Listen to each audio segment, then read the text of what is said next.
much attention to crop circles. Obviously, there's a lot of pent-up interest in the subject. Oh, boy, there is. Well, again, I think that like anything else, we need to temper our enthusiasm, regardless of which side of the argument you want to fall down on. But we need to temper our enthusiasm and be open-minded enough to look at the data, read the books, get ourselves up to speed. I think some of the repartee that's going on right now is very well informed. It's again very controversial, just like everything else in the paranormal.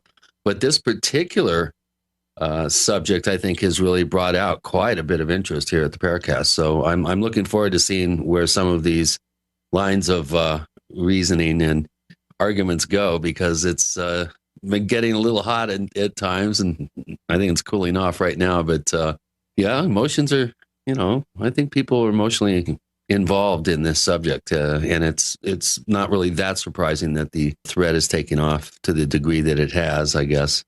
What is good is, even though it's gotten hot and heavy, we don't have the personal attacks in the way we see it in other forums. I know sometimes it really gets crazy. I know when we had the forum that was set up because Art Bell discontinued his dark matter radio show at Sirius XM, satellite radio. A lot of frayed nerves, but, as we've mentioned before, the thing that bothers us most about it was the name issue. Right. And I have heard from a reliable source that when Art Bell chose that name, he didn't think of the connection with Don Ecker. But even then, something's got to be done about it. This is just what I'm hearing. We're not here to criticize or attack anyone. It'll be interesting to see once he gets back on the internet, as I've heard that he's planning on doing, is creating an internet-based show. It'll be interesting to see if he changes the name. I think it would be much to his advantage to change the name myself.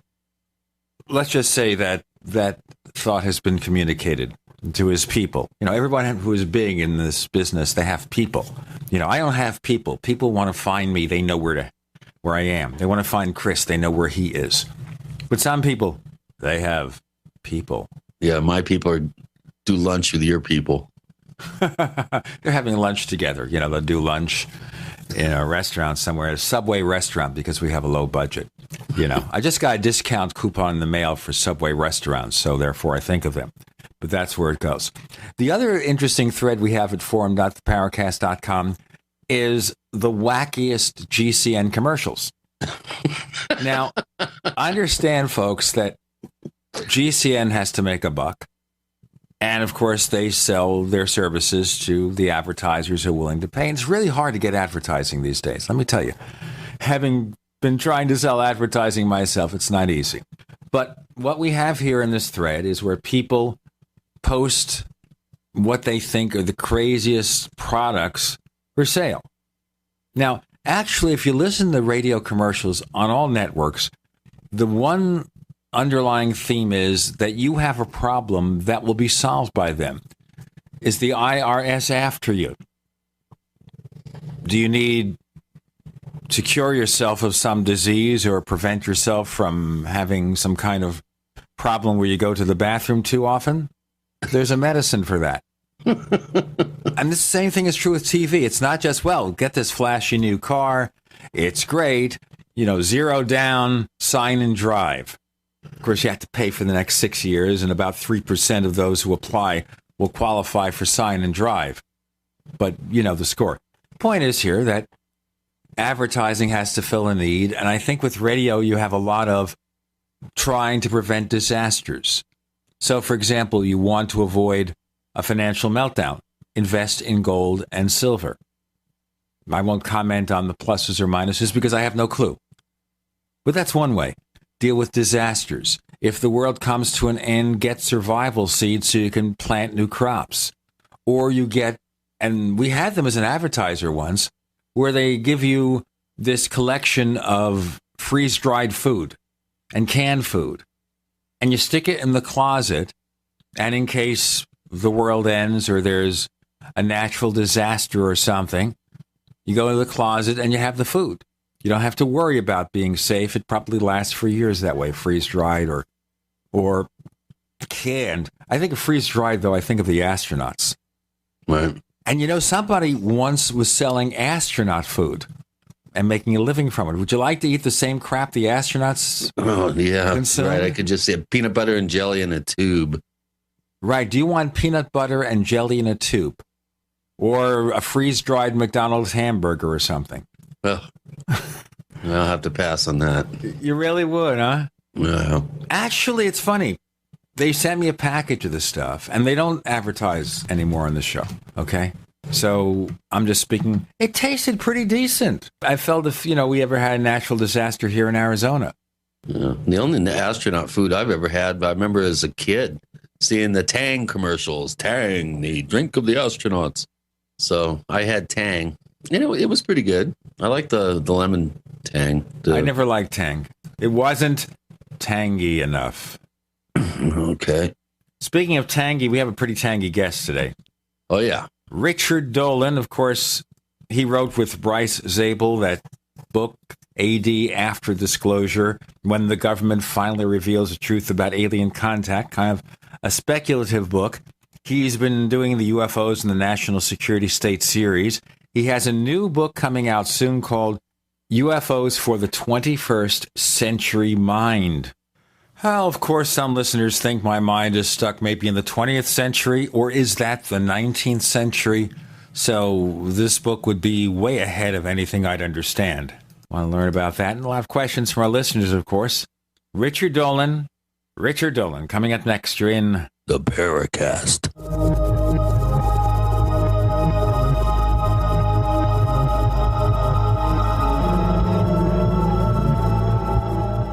Neighbors, are you tired of dealing with a slow web hosting provider? Well, check out A2 Hosting and their screaming fast Swift server platform. They even have SSDs that load pages 300% faster than the competition. Ready to give your site a speed boost? Well, tell you what, neighbors, head on over to a2hosting.com. That's A2, that's number 2, a2hosting.com. Check out their Prime hosting account. And get this, neighbors, they're even giving you an exclusive 25% off discount for all our listeners. 25%. And remember, their Guru Crew support team is standing by 24/7, 365 days a year to answer any of your questions. Now, to get the discount, use the coupon code GENE when you check out. Have you ever felt like the United States government knows way too much about your financial affairs? I continue to hear stories about property seizures, frozen bank accounts, confiscation of stocks and bonds. It makes me wonder if the U.S. citizen will ever again have the right to life, liberty, and the pursuit of happiness. Unfortunately, with the Drug and Money Laundering Act, the IRS Revenue Ruling 6045 of 1984, and the Trading with the Enemy Act and Franklin D. Roosevelt's Executive Order of 1933, some precious metal holdings are subject to government intervention. For this reason, Midas Resources has prepared a report explaining the boundaries of trading precious metals privately. Whether if you have any intention of trading with Midas Resources or not, I have instructed my representatives to give this report out free. Call for your free copy at 1-800-686-2237. When investing, always proceed with caution. Again, call 1-800-686-2237. Exercise your legal right to trade metals privately. 1-800-686-2237.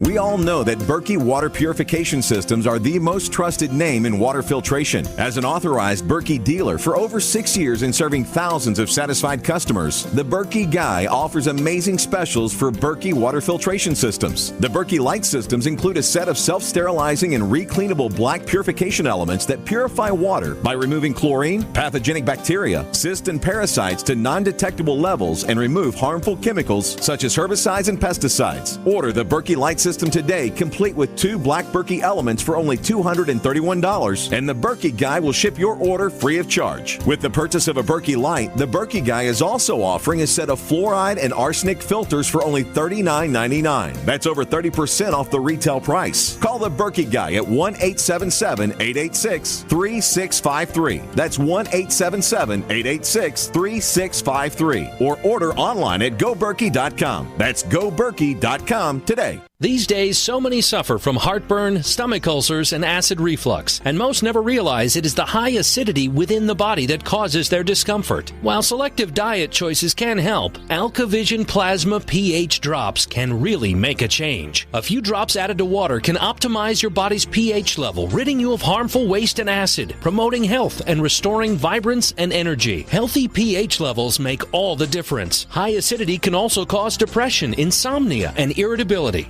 AlkaVision Plasma pH drops bring you vital balance that can be truly life-changing. Alkalizing boosts immune response, reduces headaches and cramping, and even helps prevent bone loss. This is simple science that helps your body do what's natural. Order your AlkaVision pH drops for just $29.95 at alkavision.com, ALKAvision.com, or call 800-518-7615. Alkalize your body. Supercharge your health at alkavision.com.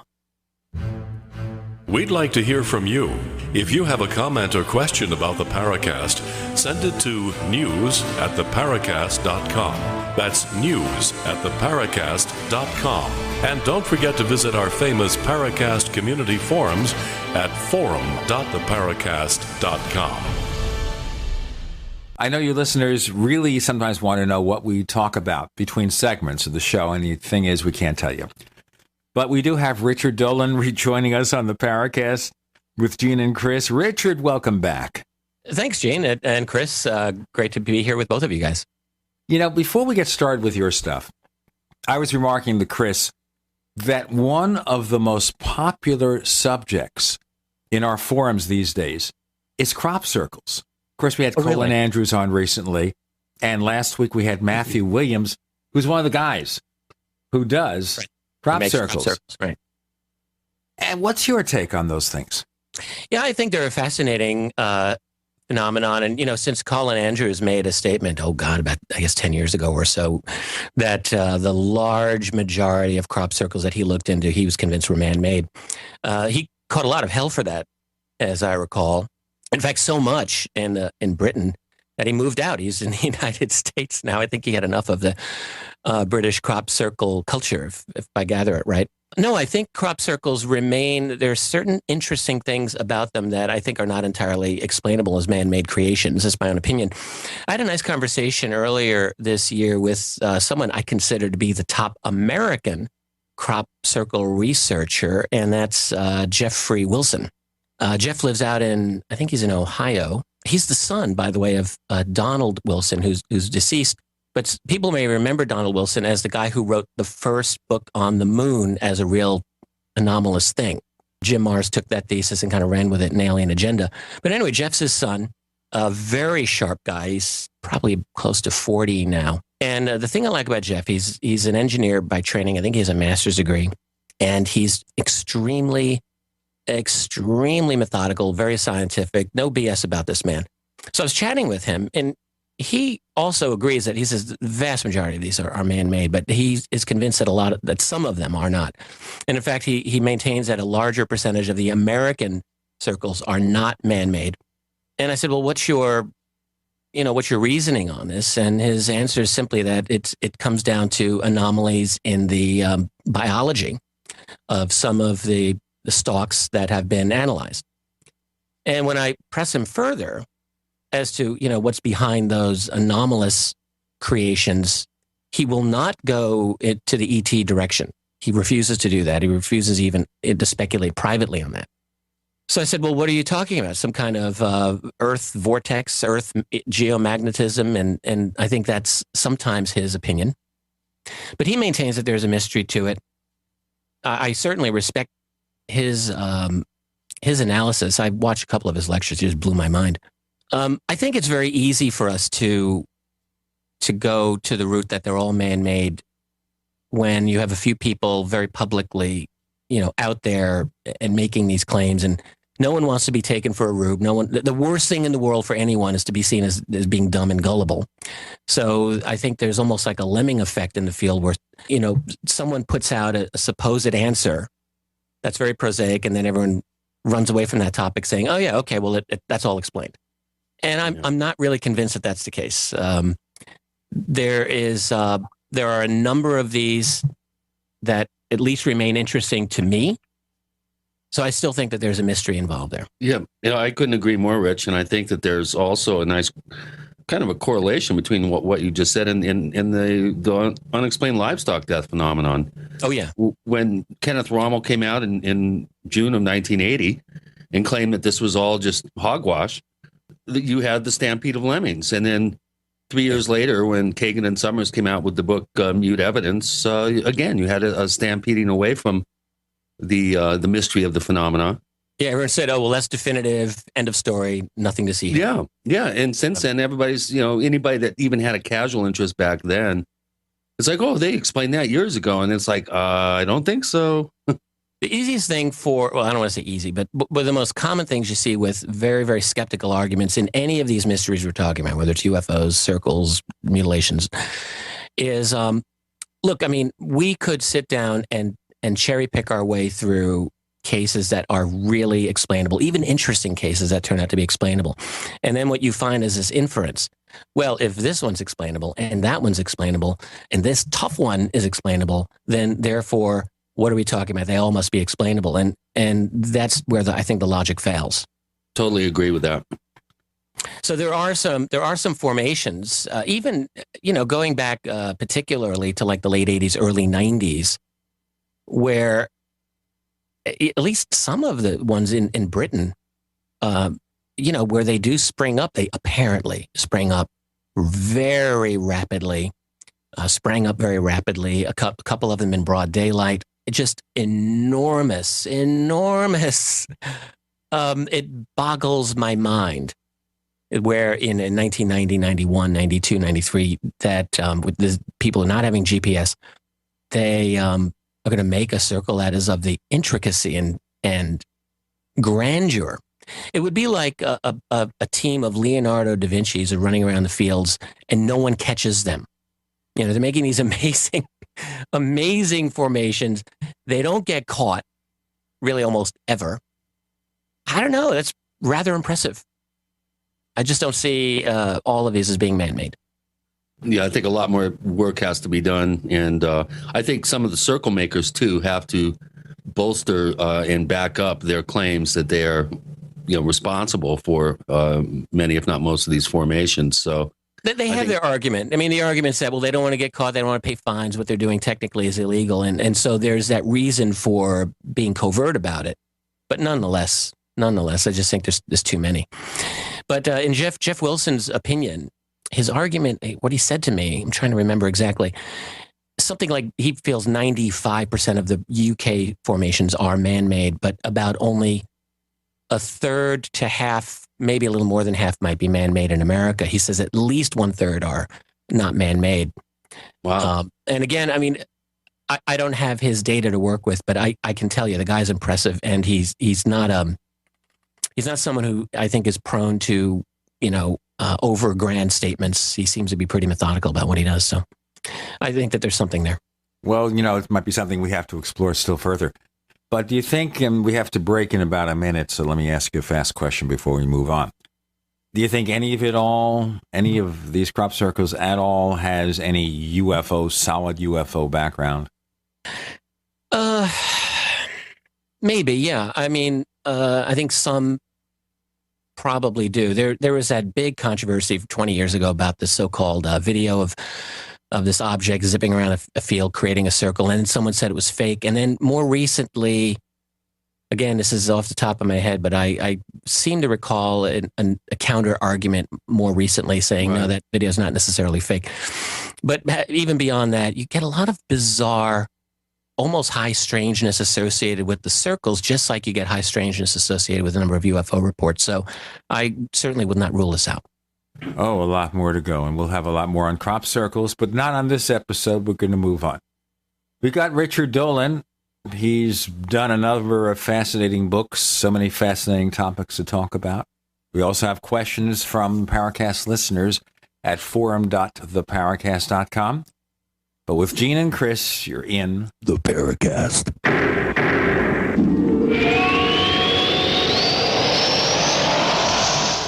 America's #1 source for independent talk radio for over a decade. We are the GCN Radio Network. If you want to get your website online and you need reliable service, first-class service at the lowest possible price, there's only one place to go. Well, DreamHost has a special promotion with our show where they'll offer you unlimited disk space, unlimited bandwidth, one-click web apps such as WordPress, 24/7 support. You can save over $55. You want to know how? Go to dreamhost.com/radio, dreamhost.com/radio. First came Attack of the Rockoids, and it was a critically acclaimed success. And now there's The Coming of the Protectors. A former military intelligence man is contacted by a space woman in a dream that turns out to be a nightmare because evil forces on her distant planet are planning to conquer the Earth. This is gripping science fiction of the classic kind. Attack of the Rockoids and The Coming of the Protectors. Find out more at rockoids.com. That's Rockoids, ROCKOIDS.com. If you owe the IRS back taxes, listen carefully. Sweeping changes to IRS policies will help more people than ever eliminate their tax debts once and for all. And now I can help you reduce or eliminate your tax debts and end your tax nightmare. Hi, I'm Dan Pilla. I've helped thousands of people reduce and eliminate tax debts they couldn't pay. And after more than 30 years of experience dealing with the IRS, I can tell you there's no such thing as a hopeless tax case. And with the IRS's new policies, it's easier than ever to put your tax debt behind you once and for all. Call now at 800-346-6829 to learn how I can help you. You know your IRS debt will not go away by itself, but you don't have to live in fear anymore. Call 800-346-6829. Learn how I can help you eliminate wage and bank levies, release tax liens, and negotiate a settlement with the IRS that will put your tax nightmare behind you forever. Call 800-34-NO-TAX or go to taxhelponline.com. That's taxhelponline.com. What looks good under your Christmas tree and tastes even better? Big Berkey water filters. Yes, the gift of clean water. A gift that provides a great foundation for achieving good health in the lives of your loved ones.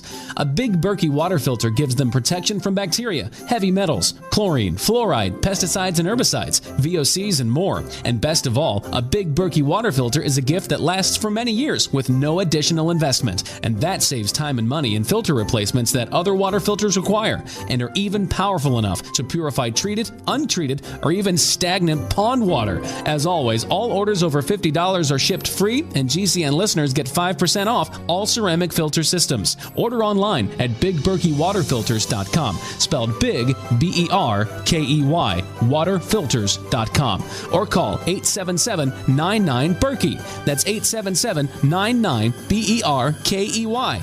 Gift well this Christmas. Give a Big Berkey water filter. My name's Bruno. I'm 52 years old. I've tried different protein powders over the years, and they've all tasted pretty bad. I tried One World Whey and found it to be delicious. After 10 weeks on One World Whey, my wife commented, "You have more muscles and you're leaner than when you were 20 years old." My body has changed dramatically. I'm a cyclist. Normally I'll ride 2 days on and take 2 days off. After being on One World Whey, I rode 10 days in a row in over 100-degree heat, and then I'd take another 2 servings of One World Whey, and then work out at the gym for another hour and a half. I just couldn't believe these results. My normal muscle tightness and soreness after working out are virtually gone.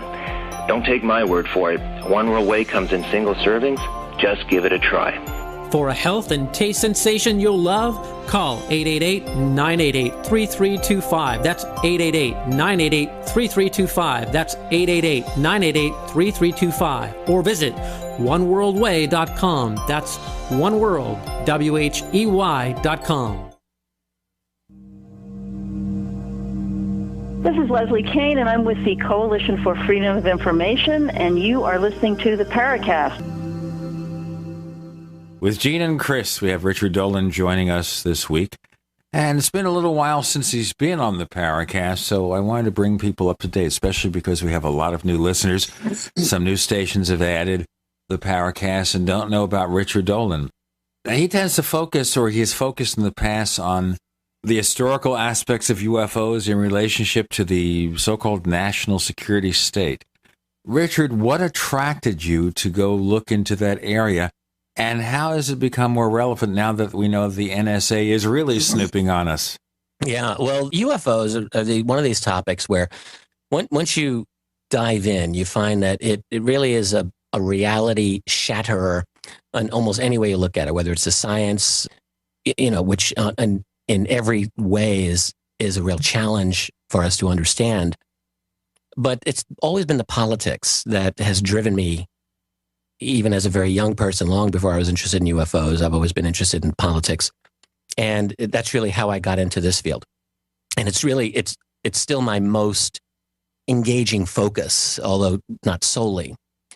I got into the UFO field, it's been about 20 years now. And as I've said a number of times in interviews, I basically feel like I fell into UFOs in the early 90s. I was doing dissertation research on Harry Truman and the Cold War, the late 40s, early 50s.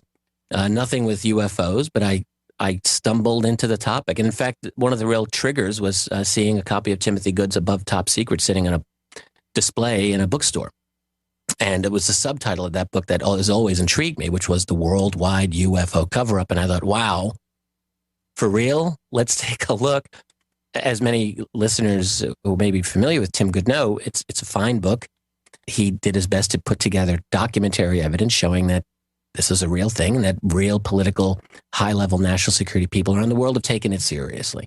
I was intrigued, and immediately this idea of what I've since called cultural schizophrenia, so it really hit home with me in the sense that we have two versions of truth. What I often call official truth, that is the truth you're supposed to believe, and then unofficial truth, which is the stuff that people actually believe. I think you find variations of this around the world. It's always symptomatic of some level of political repression when you have these two versions of truth.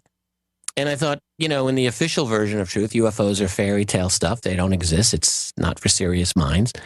And then what you find when you dig a little bit deeper and then a little deeper is you find actually very brilliant and well plugged in, well connected, high level national security people. Guess what? They have been taking it seriously. So I thought, well, what's the reason for this disconnect? There's obviously something there. And that's been the main focus that I've had, the main driving interest that's kept me going all these years.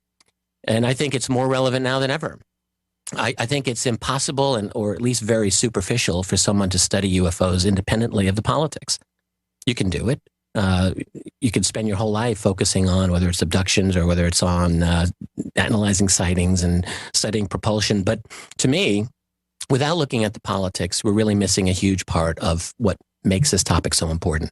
I maintain that the origins of UFO secrecy have played an enormous role in the creation of what we might call a black budget culture here in the United States and now worldwide.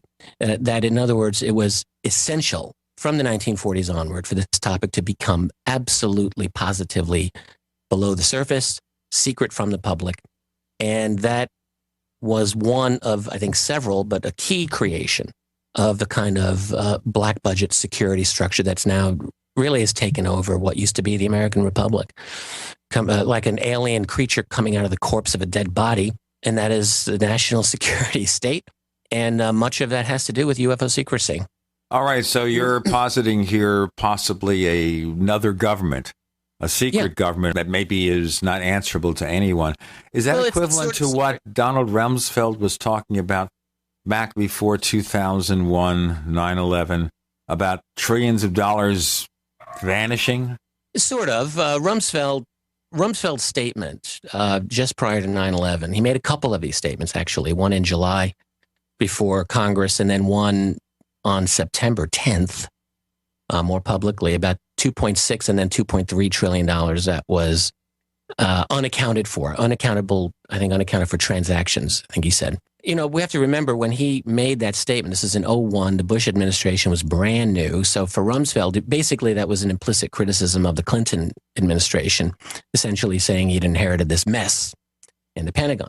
But of course, this is standard business before and since Rumsfeld's time, where what we have is lots and lots and lots of money flowing through federal, state, local channels that who knows where some of this stuff goes. And then internationally, there's a big black hole in the center of our financial system, lots of missing money.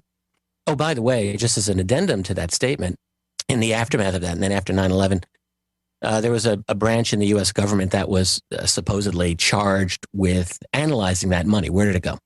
The guy in charge of it, I think was named Dov Zakheim.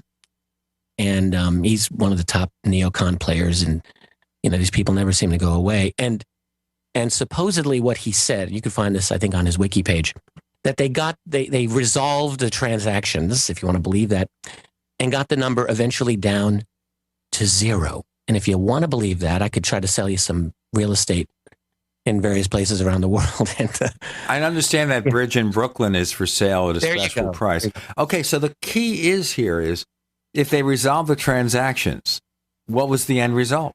Well, they say they did. I mean, I guarantee you some top-level general said, $2.3 trillion. I want that number down to 0. Footwork. Yeah, exactly. The DOD particularly, it is literally impossible to audit the United States Defense Department. God could not audit the DOD. You would fail. It's by design. You just can't. The transactions are too opaque. They're vastly beyond what any accountant could handle. And so, yeah, what I would say is that there's been a government that's grown out of the government.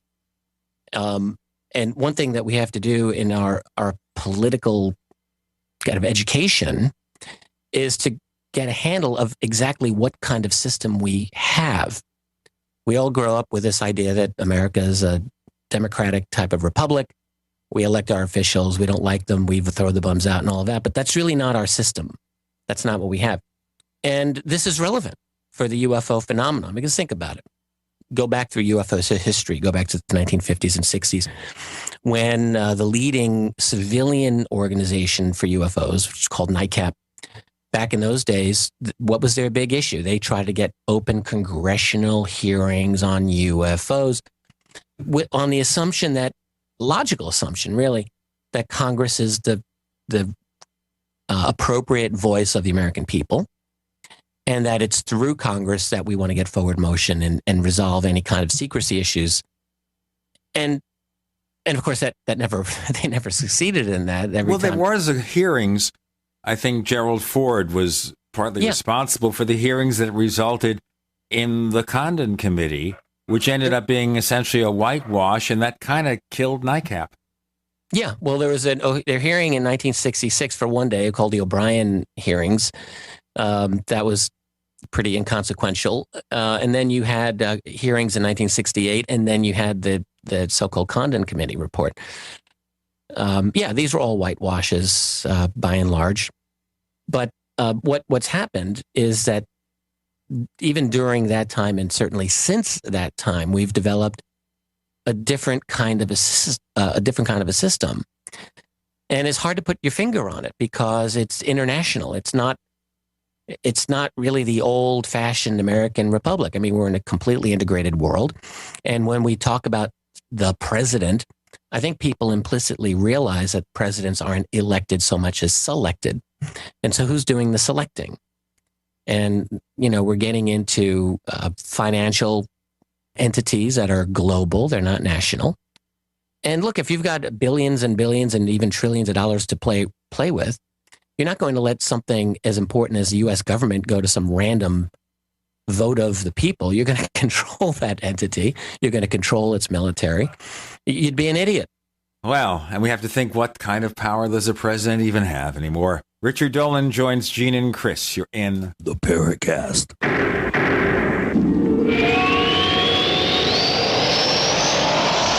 Are you tired of searching for great talk radio? Something more important. Search no more. We are the GCN Radio Network. Is there a secret UFO agenda? Do strange creatures from the darkest corners of the mind roam the earth? Is there evidence for mind control, time travel, or devious government conspiracies? Find out the inside scoop on the latest conspiracies, paranormal activity, and Freudian phenomena when you subscribe to Tim Beckley's Conspiracy Journal. It's jam-packed with stories, special book and DVD promotions, and the best news, it's absolutely free, sent right to your mailbox. Plus, a bonus free email newsletter sent out every Friday. Simply send an email with your name and address to Mr. UFO at webtv.net. That's Mr. UFO at webtv.net. Find out what they don't want you to know. Are you frustrated with your current job? Not making the type of money that you know you are worth? Is it time for a change? Maybe it's time you considered starting your own home-based business. Autopilot Marketing has helped thousands of people just like you get started working from home. Whether it's an extra $250 to $500 per month part-time or a six-figure full-time income, anything is possible. You don't need any special skills or experience. Anyone can succeed with Autopilot Marketing. Take our free video tour and find out if this opportunity is right for you. Go to income16.com now. That's income16.com. Take our free video tour today and start earning money as early as next week. Go to income16.com. That's income16.com.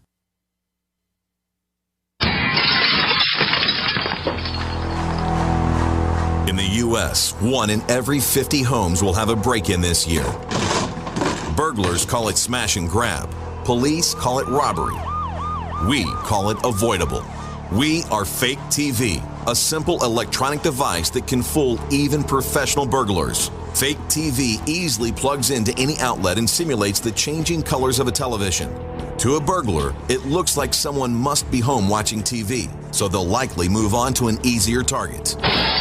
At only $29.95, Fake TV costs less than a month of most alarm monitoring plans and comes with free shipping. Order your Fake TV by calling 877-5-FAKE-TV or go to faketv.com. That's 877-532-5388 or faketv.com. Fake TV, the burglar deterrent.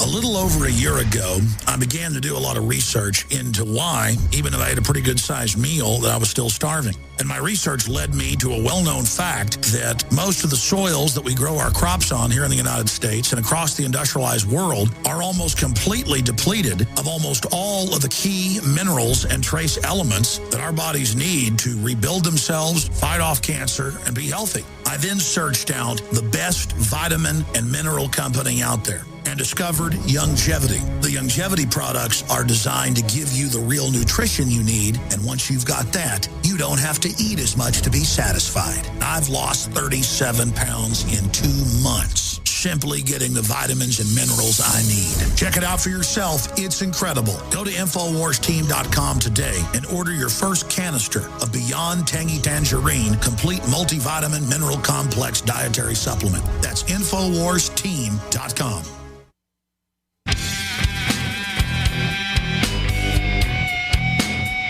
This is Kurt Southern, the author of UFO Mysteries, and you're listening to the Paracast. With Gene and Chris, we're talking about the national security state with Richard Dolan. So, Richard, the corporations sponsor the president. We have the Citizens United decision by the Supreme Court that opens up the spigots for campaign money from anyone, from any organization, billionaires putting money in there. Does the president even have any power anymore to do anything? President is a sales rep. That's really what the U.S. president is. He's got to sell you two things. They're both bitter pills, by the way. First bitter pill is he's got to sell you globalization in all of its sordid glory. He's got to push that. And then the other thing he's got to sell is whatever new war comes down the pike. And that's got to be sold. And if he does that, he's doing his job. Beyond that, he's got to kiss the babies. He's got to shake the hands of the people. He's got to put himself out there. He's the face and voice of our rulers. How else do you want to put it? That's what his job is. I also have to wonder, Ben, if all the political controversies, Democrats, Republicans, it's just theater, like the Worldwide Wrestling Federation or whatever. You have the hero and the villain. You said it exactly right. There's a YouTube video of Jesse Ventura. And I can't remember the name of it, but he's hanging out with Willie Nelson. This is like a private sort of chilling video. Jesse's chilling with Willie. And someone had their little phone video out, and they're recording Jesse. He's just doing his thing. He's talking about the world. He's doing his rant. And he said something absolutely spot on. He said, politics is exactly the same as championship wrestling. Because, he was a wrestler. And he said, we would get on TV and we'd get in each other's face like, you're going down. You're going into a world of hurt. I'm going to kill you. And he said, in reality, we were each other's buddies. We'd go to each other's barbecues. We were the best men at each other's weddings and godfathers of each other's children. It was all a big game. And he said, this is exactly what politics is. It's the same thing. Look at Henry Kissinger and Zbigniew Brzezinski. All right. One, for years and years and generations and centuries, was the manager of Republican Party national security. And the other is the manager of Democrat policy for national security. And who are they? They're both the same guy.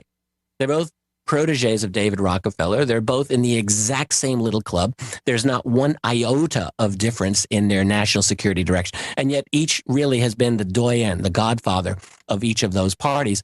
Now they're both very old and obviously successors will take over, but it's the same thing. When you get down to the major issues, there really are no significant differences. And the reason this is important, by the way, for the UFO phenomenon, this is why I wanted to bring this up, is because when you're getting into understanding UFO secrecy, when you're trying to right the wrong, this great disconnect of this most incredible mystery that's affecting millions of people who deal with it silently, who deal with it in an atomized way without public engagement, really, you think, well, our government is the proper tool for us to correct this, right?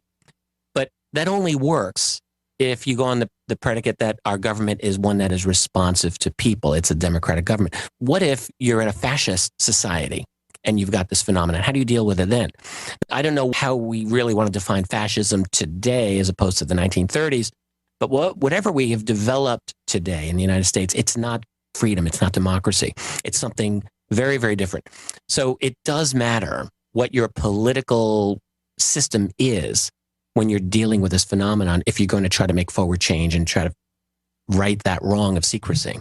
Well, you also have to wonder here, if you do have this other government, the secret government, managing the UFO secret, whatever it may be, what are they doing in public to misdirect us?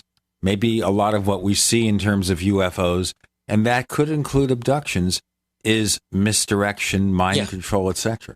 Absolutely. What's not hidden is hidden in plain sight through obfuscation, through just outright denials and lies, and then through distraction and spin. All of these are really key. I mean, we live in a society where, think about this. For myself and also for you guys, I study this topic every single day. I think about the UFO phenomenon every single day. And I have a very good education to do it. I'm lucky. I'm kind of fanatically dedicated and determined. So as far as anyone that I know personally, I'm in one of the best positions to try to do my best to figure this out and make some progress. And it's hard for me. It's very hard for me. I'm sure it's hard for you guys. And so think about, for 99+% of the rest of the people who don't really have all that education, who don't have the desire, who don't really want to fight the machine the way I do, who they want to live their lives. They got their jobs, they got their family, they got their kids, and then they come home from work and they put some TV on and they veg out a little bit and they have a beer.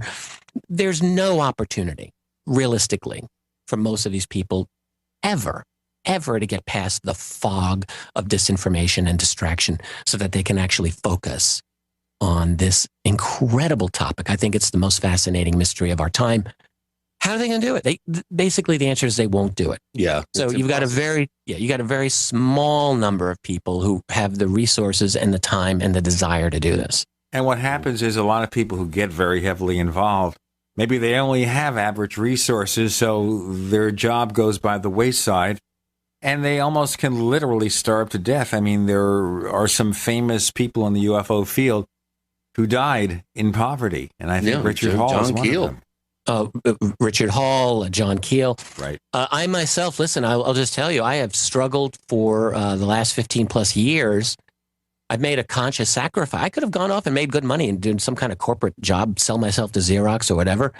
I actually thought about this 20 years ago at the beginning of my my transformation out of academia. I thought, well, because I'd grown up thinking, well, I'm going to be a professor. I'll teach history at some nice university. And then I decided, no, it's not going to happen. And it was a hard moment in my life, I'll tell you. And for about 5 minutes, I thought, do I want to go to Xerox? Xerox is big in Rochester, here where I live.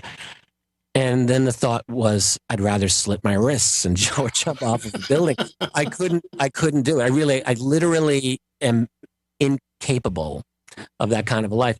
So what I did is I've thrown myself into this and struggled.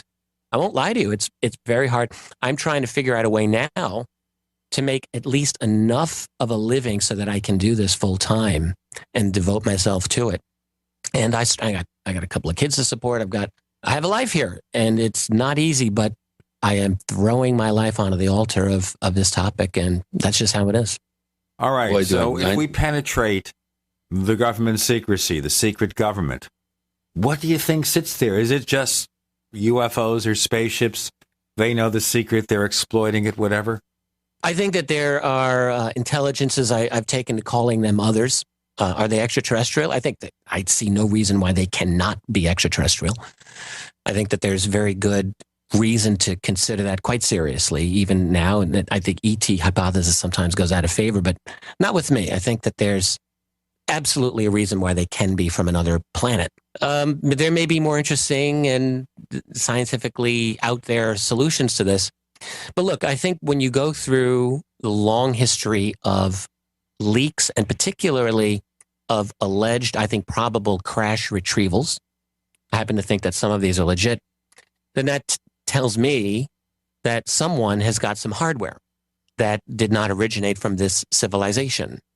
Let me interrupt, Richard. Why not assume that just as possible, those are test aircraft of some sort? Well, if they're test aircraft, then they're not simply decades, but generations and maybe centuries or more beyond what we've had, at least judging by when you go through all of what I think is the compelling eyewitness testimony of people who have been associated with retrievals.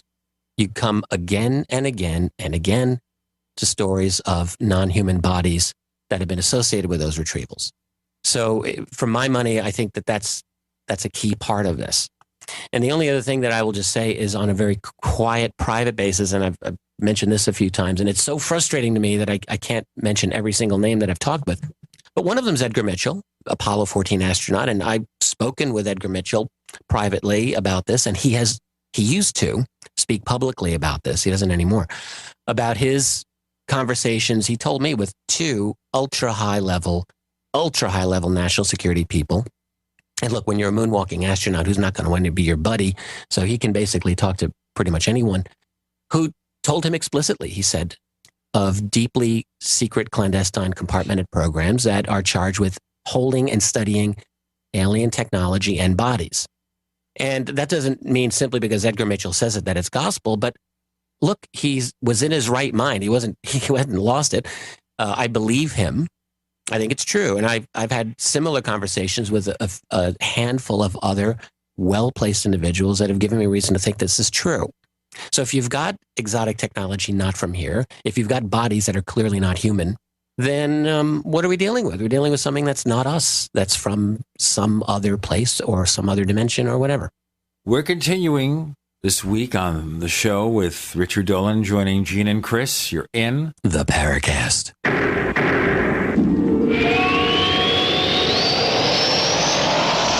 The GCN Radio Network, providing the world with hard-hitting talk radio. GCN. Great talk radio starts here.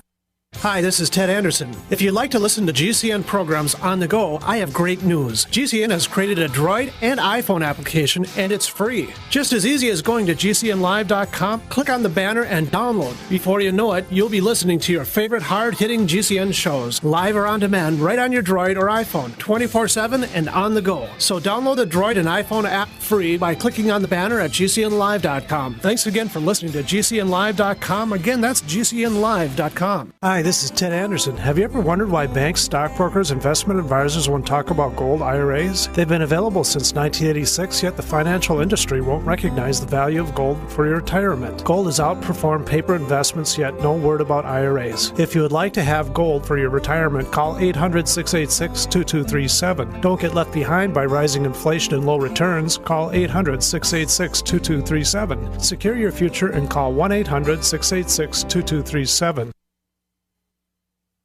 Wise up, load up at freestrikeeye.com. Now is the time to get the freeze-dried meats, fruits, and vegetables you want from Wise, on sale at freezedryguy.com. This delicious, nutritious food is perfect for your emergency preparedness or outdoor recreational needs. It's the food with a 25-year shelf life you see exclusively featured on the popular Doomsday Preppers TV show. It's the same quality line of food the lovely Marie Osmond has been touting all across America. It's the wise investment in your family's future that personal finance expert and radio host Dave Ramsey has been talking about. And it's on sale now through Cyber Monday, December 2nd at freezedryguy.com. So wise up. Shop online now or call 866-404-3663, 866-404-FOOD. Make the wise food choice. It's easy to prepare, easy to enjoy, and easy to buy on sale now at freezedryguy.com.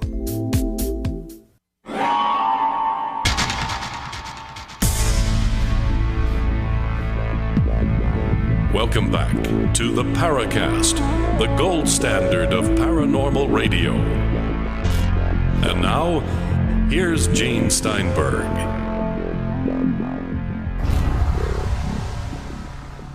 With Gene and Chris on the Paracast, we're talking about UFOs and the national security state. What's really going on behind the scenes? Is there a secret government? Is the president just a well-placed puppet? Are all the political disputes, Republicans, Democrats, the middle, the extremes, just theater? Chris, you had a question of Richard Dolan? I did. And this goes back to, the previous segment when we were discussing Edgar Mitchell and him confiding in you. And one story that I heard, and it just popped back into my mind here listening to you, was something about a big glass sphere that he saw on the moon, and all references to that have been excised. Do you know if they brought that back, or has he ever mentioned that to you? He never spoke to me about that. No, I don't really know what to say about that. So you're familiar with the? I've heard. I don't know the source of NASA. I think there was some NASA radio chatter or something that mentioned it when they were there, when they first arrived, if I remember correctly, and then all references to this obviously manufactured object, if it's real, all references have been excised. I did come across this in passing. I feel like I should dive into that a little more in some detail and find the exact source of it. It's intriguing. I will add, I think that there are some stories that I tend to credit about the moon, about anomalies on the moon. I'll tell you one that just came to me personally. This is something I mentioned once or twice before. This is a conversation I had a number of years ago with Russell Targ, who many will know is one of the top chief scientists involved in remote viewing for Stanford Research Institute back in the 70s and 80s. So he's been a guest on the show. Yeah, so here's one thing Russell Targ told me. I don't know if he's mentioned this publicly. I've mentioned it publicly a few times. I had a long conversation with him on one occasion. And he said to me, Richard, back, I think he said in the early mid-80s, he said, I was charged for a while to train remote viewers at Fort Meade, Maryland, whose job was to remote view the far side of the moon. And then there was a long pause, and I very innocently put out, well, why would they do that, Russell? He said, why do you think? And there was another pause, and I said, oh, I don't know, were they looking for E.T.? And he said, yes, they were looking for E.T. And that's exactly what he said to me. And I said, I asked him, well, did they find E.T.? And he said, well, I don't know. That wasn't part of my job. So whether he knew or not, I don't know. But I mean, think about this. So you have a guy training remote viewers out of Fort Meade to look for ET on the backside of the moon. They're not going to look for ET on the far side of the moon if they don't have some reason to think that there's something there. There's another story. This was actually in Tim Good's Above Top Secret, and this is something I spoke to Tim about personally. And this is a story about Neil Armstrong. A lot of people have heard this. Tim Good had a very close friend, a person who I think is since deceased, a very close friend of Timothy's, who he trusted implicitly, he said. And this woman was at a gathering, like a kind of a function where Neil Armstrong was present. I mean, and think about Neil Armstrong. First man on the moon and becomes a hermit for the rest of his life.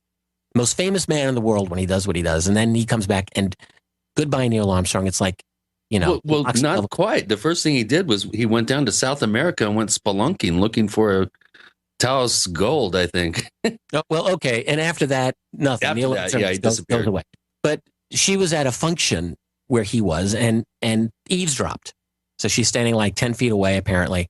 And according to what she told Tim Good, and he wrote about this in Above Top Secret, she hears this doctor or professor talking with Neil Armstrong. And the guy says, so what really happened on the moon? This is the kind of question everyone would love to be a fly on the wall for. And according to what she said, she heard Neil Armstrong talking about these other craft that were there. He used the word menacing and essentially said to this guy, look, they were there and we have no way of dealing with them, essentially, is what she heard him say. Is it true? Well, you can take it for what it's worth. Tim Good believed her, and he believed her enough that he put it in his book. This is the problem with our field. We're dealing with more than simply a scientific matter. I would that it were that simple. We're dealing with a matter where a door has been slammed in our face, where we know that there's this great mystery, and we're trying to get it data that should be available for a public to be able to study and analyze, and it is not available. It has been unavailable since the beginning. And that's a handicap, and that's unfortunate.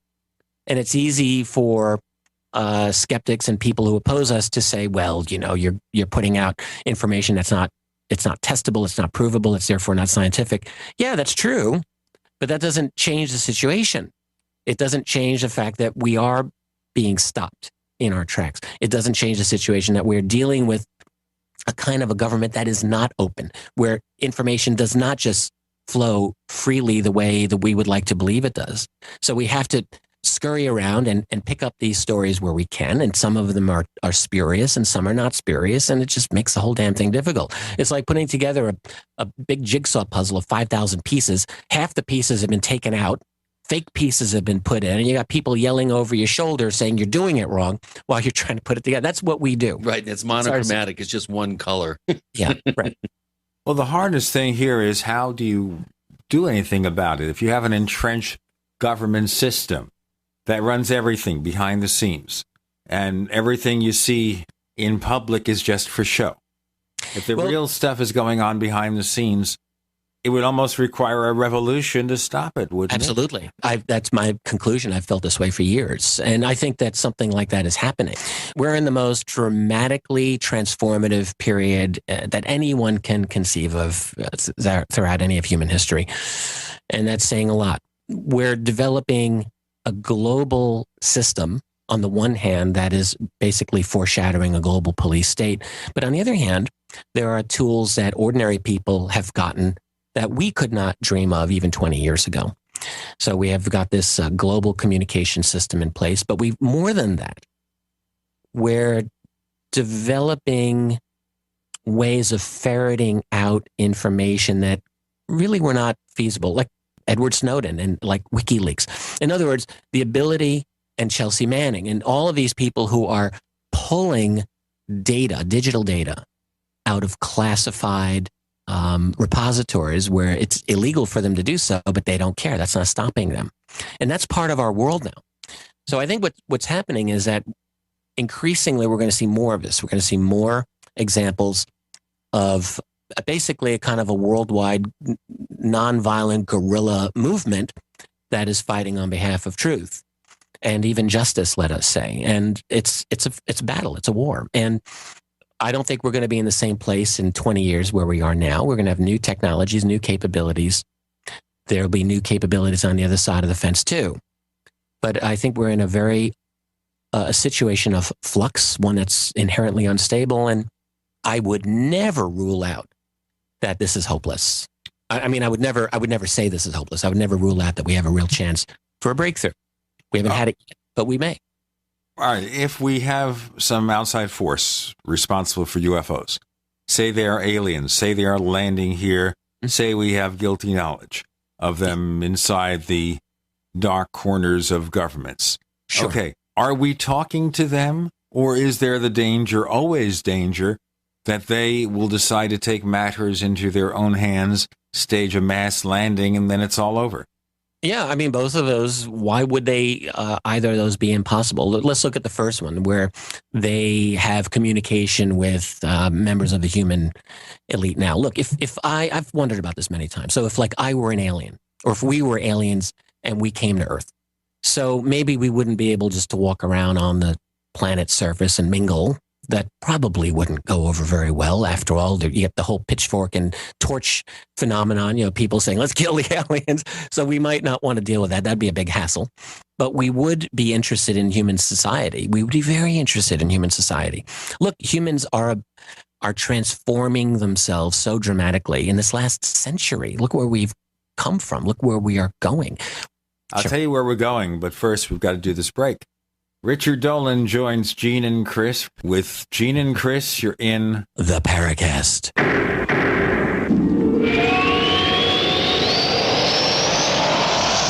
So here's what happened. I was placing an order online. The site went down. It just stopped responding. It took hours before it returned, but I'd already placed the order with another company. If your site goes down, you could lose business. And if you have a business or personal site, you'll want to know it's easy to run and it will stay online. At iWeb, your site is hosted on one of the most reliable networks in the world. Check it out. iWeb.com. That's iWeb.com. First came Attack of the Rockoids, and it was a critically acclaimed success. And now there's The Coming of the Protectors. A former military intelligence man is contacted by a space woman in a dream that turns out to be a nightmare because evil forces on her distant planet are planning to conquer the Earth. This is gripping science fiction of the classic kind. Attack of the Rockoids and The Coming of the Protectors. Find out more at rockoids.com. That's Rockoids, ROCKOIDS.com. Do you know how much the dollar has lost in its value against other currencies in the last 90 days? Ever think about how inflation will change your life, your savings, your retirement plans? Remember inflation in Zimbabwe, Argentina, the Weimar Republic? Put another way, who cares if your investments go up 10%, but you lose 40% of your purchasing power? Gold is the only monetary asset as no one else's liability. Gold still buys the same amount of stuff it always did. Gold does not require trust in a third party. You can possess it in your hand. You can take it with you. Gold is real money. Gold is honest money. My name is Daniel Larson from Midas Resources. To find out how you can protect your savings and roll over your IRA funds into precious metals accounts, please call me at 800-686-2237, extension 134. That's 800-686-2237, extension 134. 800-686-2237, extension 134. Shop in your underwear. Get prepared in your pajamas. Get food for camping from the comfort of your own bed. Whatever you do, get in on Freeze Dry Guy's Bean Blowout Sale. There's no better bargain on beans. Dehydrated small red chili beans, pinto beans, and baby lima beans. With a super long shelf life, these healthy beans are a big-time score for emergency preparedness or outdoor activities. Bean Blowout cases of 6 number 10 cans for just $97. Only $97 plus free shipping. No need to gas up and go. Shop online now at freezedryguy.com or call 866-404-3663, 866-404-FOOD. This super sale runs now all the way through Cyber Monday, December 2nd, while supplies last. Freeze Dry Guys, beans. They're good for your heart. The more you buy now, the more you feel smart. On sale only at freezedryguy.com. It's that time of year again, and you know what that means. Cold and flu season. But don't worry, herbalhealer.com has you and your loved ones covered with our safe and natural products. Cold and flu fighters like beta-glucans, olive leaf antiviral capsules, grapefruit seed extract, HHA 4-herb capsules, elderberry power, and respirate. And don't forget about Oregacillin for the lungs, normally $34.95, on sale now for only $25. Vitamin D3 120-count soft gels, only $9. Whole body and homeopathic detoxes for the lungs, kidneys, liver, lymph, and brain, normally $26.95, now just $20. Herbalhealer.com also offers correspondence courses to teach you how to handle your health naturally. And as always, new customers get a free 128-page catalog with your order. Visit herbalhealer.com and click the Winter Specials button to save on our natural cold and flu fighting products. Herbalhealer.com. healing the world with nature, one person at a time, since 1988. We'd like to hear from you. If you have a comment or question about the Paracast, send it to news@theparacast.com. That's news@theparacast.com. And don't forget to visit our famous Paracast community forums at forum.theparacast.com. On the Paracast with Gene and Chris, Richard Dolan joins us. Among his books, 2 volumes of UFOs in the National Security State. And before we go on, there's a volume 3 coming somewhere. What's happening with it? I'll tell you what I've got going on. So I have 2 volumes of history, UFOs in the National Security State. One is 500 pages, one is 600 pages. Those 2 volumes go from the early 1940s to the early 90s. It covers about 50 years. There will absolutely be a 3rd volume, which will take that story to the present day. Before that's out, I've had one interruption, one project after another that just seems to conspire to get me on something else. So project number 1 was when I wrote AD After Disclosure with Bryce Zabel, who has been a guest on this show. I have very, very, very good feelings about having done that book. That was a great adventure for me to write that. That's a speculation about the future, and we can talk about that. But then there's been another project that I'm just wrapping up now, which I'm very excited about, and this is a book I've called UFOs for the 21st Century Mind. It's been in the works for 2 years. I have thrown so much of myself into this book, and really think of it as a fresh introduction to the entire field. I think this topic of ours has needed a comprehensive, true, full introduction from a contemporary point of view, a 21st century point of view, to all, or at least as much of the mysteries of this topic as a person could write about. And that's what I've done. I'm ready to put it out. So this would be like a book that's not just for beginners. It's a sophisticated introduction. That's how I look at it. So it's something that you can give to your skeptical cousin who says, what's up with UFOs? A lot of nonsense. You say, no, here's a great book to get you up to speed. But it's also a book, I think, for experienced researchers as well, because I think that there are fresh perspectives in this book on every single page. At least I tried for that.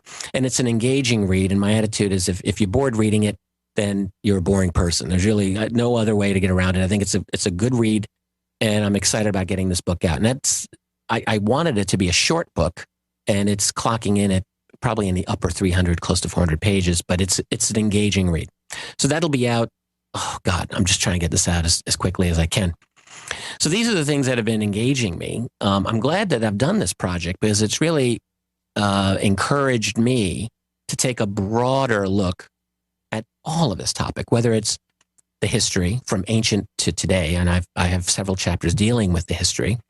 So there's a little bit of a teaser for volume 3 that's in this book, but also the politics and what I would call the deep politics, something of a sophisticated analysis of the politics of the cover-up. At least that's what I've tried to do there in a few chapters. But then there's chapters dealing with just like philosophy of what is a UFO? How do we really understand what UFOs are in an age of unmanned drones, in an age of off-the-charts technology that our society is getting that's confusing us about what UFOs are and what aren't? That's a real issue. And then there's several chapters dealing with who these other beings might be, the whole idea of contact. What is contact? Chapters dealing with science. I mean, whether it's dealing with propulsion to space-time to consciousness itself, all of these are issues that are very, very important to me, and much more. So it's a book about UFOs that really, I think, deals with this topic in a way that hopefully will be productive moving forward into the century. So that's what I'm working on. The 3rd volume of history is something that I'll be writing probably all through 2014. I want to get that book done too. So I'm working. Plus the other thing that I'm doing, this has been a very big part of my year, and it's going to be a very big part of next year, is that I've really been expanding my own publishing company, which I've renamed to Richard Dolan Press. It's no longer Keyhole Publishing. And I've been publishing books by some really stellar authors this year and going into next year also. I'm very, very glad to be doing this. It's all as a way for me to find a method of contributing to this field, helping others contribute to the field, and finding a way so that I can delve into this topic full time and not have to distract myself with a day job. So the publishing company becomes your day job. Yes, exactly. The publishing company and this topic, all of it's rolled into one. I might have to send you some book proposals. Do it. Yeah, me too. I get them frequently now. And I've got a bunch of books that I'm working on right now for other authors. One of which I was just fascinated because an article came out that's on exactly this topic, which has to do with Russian/Soviet USOs. Just turns out, supposedly, I just read the article. I haven't seen a detailed source on this, but I'm told that the Russian Navy has declassified a number of their reports on submerged, unknown submersible objects, USOs. And it so happens that I'm publishing a book in the next few months by Paul Stonehill and Philip Mantle. They've worked together in the past. Oh boy, on Russian that's a good pairing. Yeah, so absolutely on Russian USOs, and a lot of the themes that I read about in this new press release are exactly what they're dealing with in detail. It's a fascinating book. So, I mean, I feel like one of the luckiest people I know. I've finding a way to do this full time, engaging myself in this topic, dealing with fascinating authors who have just incredible things to say. It adds to my knowledge, and hopefully I'm able to contribute to their success and get their information out there. That sounds great. That's what I do. That's my life these days. Yeah, well, that's good. Moving forward and being part of the solution as opposed to being a logjam. That's one of the problems. People get entrenched in this field into a particular conclusion or set of beliefs, and it sounds like you're allowing yourself to be open to all possibilities, yet at the same time really drilling down on the areas that you feel are most could be potentially most fruitful. Well, I love what I do. I'm 51 years old now, and so I'm not a young kid in the field anymore. I'm not so old that I have no energy left. I feel like I'm at the perfect period in my life to be doing all of this, and one of the important things is to remind myself not to turn my brain into concrete and not to, you know what I mean? To have a conclusion for all time and say, this is what it is. Yeah. The farther I go down this path, the more I realize this is a topic that we're bumping into the limits of our knowledge here. And maybe the limits of our capacity as sometimes to understand this mystery. It could very well be that what we're dealing with is an intelligence that is just so far different and beyond where we are. We may never truly grasp all of this topic, but look, what else do you want to do with your life? You know, you can sit around and watch American Idol, or you can dive into something that's really engaging. It keeps you youthful, that keeps you thinking about the world in interesting ways. I'd rather do that. Mental gymnastics. I always love the Terence McKenna observation that whatever this is that we're seeing that we are thinking is ET or off planet is actually something so far beyond that it's masquerading itself as ET so that we can even deal with it. Maybe. That's a really brilliant thought. And this is something that Jacques Vallée, I think, put out there years before as well. And I think there's a lot to the idea. John Keel also put out ideas of that nature when he talked of ultra-terrestrials. Sure. We've got Richard Dolan joining us this week. With Gina and Chris, you're in the Paracast.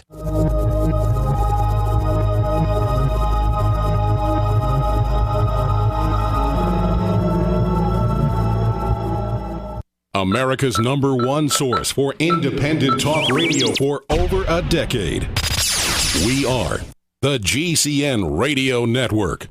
Graphic Converter is the image manipulation tool for the rest of us. It does not use any database. You get full control of all your files. Want to view the images of a folder? Drag it into Graphic Converter, and a powerful browser opens up to show your image files. You could use it for slideshows. You could use it to import images from digital cameras or from scanners. Need to do some image editing? You can do that too in Graphic Converter. Also print catalogs. Convert from so many formats, I can't even list them. Download now to see if Graphic Converter is good for you, like 1.5 million other users. Guess what? You could save money when you buy Graphic Converter. Use the coupon code Night Owl. Use the coupon code Night Owl to get a special price for Graphic Converter. Go to lemkesoft.com. That's LEMKE soft.com. lemkesoft.com.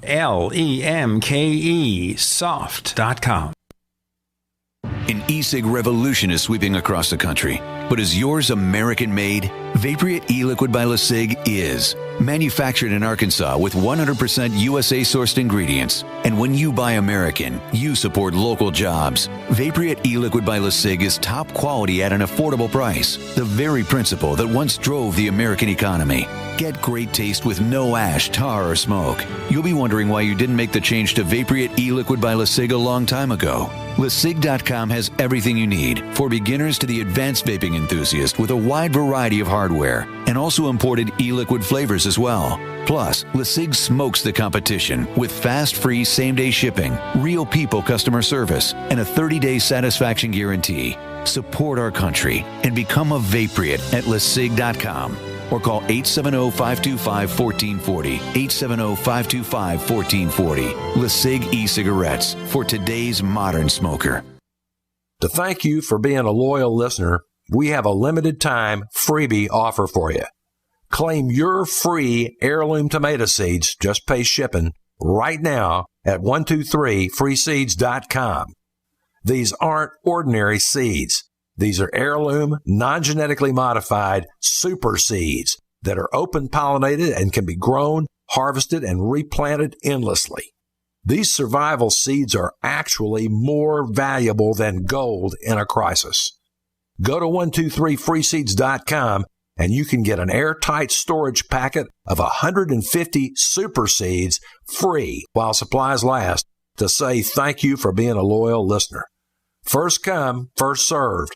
Just cover shipping. Go to 123freeseeds.com now to see if your free heirloom seeds are still available. That's 123freeseeds.com. A healthy digestive system supports a healthy immune system. And a healthy immune system protects you against infections and disease. Pro EM1 Daily Probiotic Cleanse, available at Terraganics.com, is the key to digestive health. Pro EM1 is a powerful liquid probiotic and is gentle enough to use every day. Pro EM1 contains 3 groups of beneficial microbes and enzymes to cleanse and remove toxins, supports weight loss, improves absorption of food nutrients, and aids in controlling yeast and other infections. Pro EM1 is dairy, wheat, and soy-free, is non-GMO, has all natural certified organic ingredients, has no preservatives, and is never freeze-dried. Pro EM1 is the key to your digestive health. Order Pro EM1 Daily Probiotic Cleanse at Terraganics.com, spelled Terraganix.com. Terraganics.com, or call toll-free 866-369-3678. That's 866-369-3678. Pro EM1, the raw probiotic. Hi, this is Don Ecker, and you are tuned into the Paracast. Let me tell you what, you're going to hear stuff here that you probably won't hear anywhere else. Hear that, George Snorri? We're thinking here, ladies and gentlemen, of having the best of the Paracast stingers. So we feature Richard Dolan, Bryce Zabel, Nick Redfern, of course, Chris O'Brien, and others who have given it a try over the years. Brad Steiger did a pretty good job a couple of weeks ago. In his best Bela Lugosi imitation. Oh, my God. Oh, well. I've never spoken to him. You've never talked to Brad Steiger? I've corresponded with him. I had a couple of research questions, I recall, on one occasion. But no, I've never met the man. Yeah, I met him years and years ago, and have, of course, when I was a kid, I remember reading his books in grade school. He's been at it quite a long time.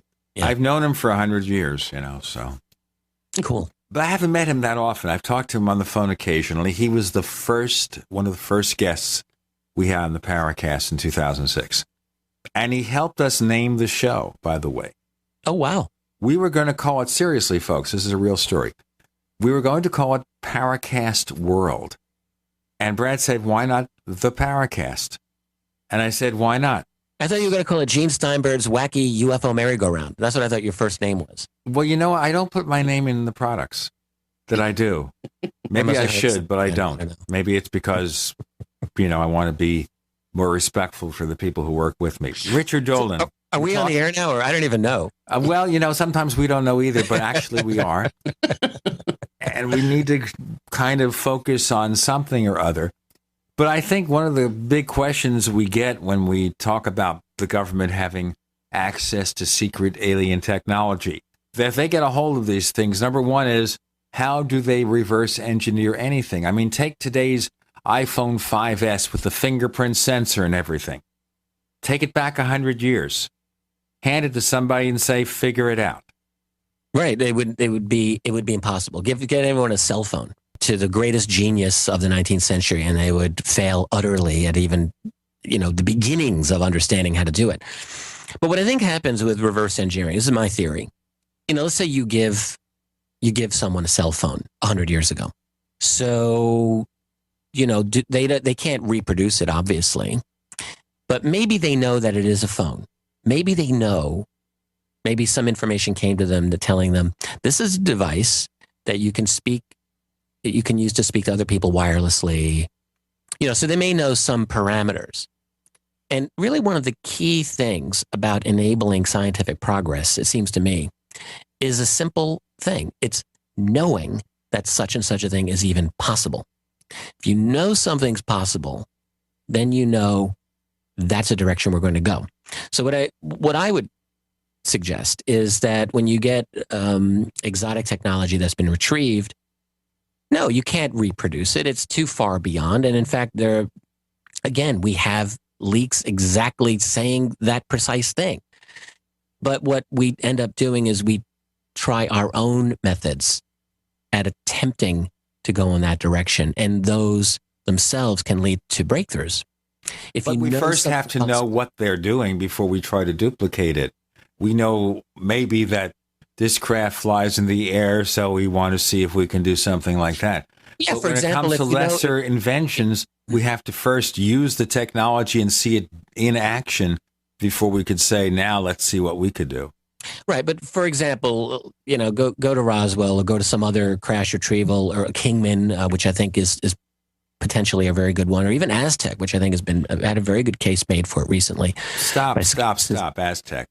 Before we go on with that, I really want to segue into Aztec because I'm kind of a skeptic. And I know Scott Ramsey. I like the guy. I think he's really sincere. He really tried hard. I did read the book. I did study the people who didn't believe in that book and had their own ideas. But what makes you feel that Aztec is a compelling case before we even go on to Kingman or something?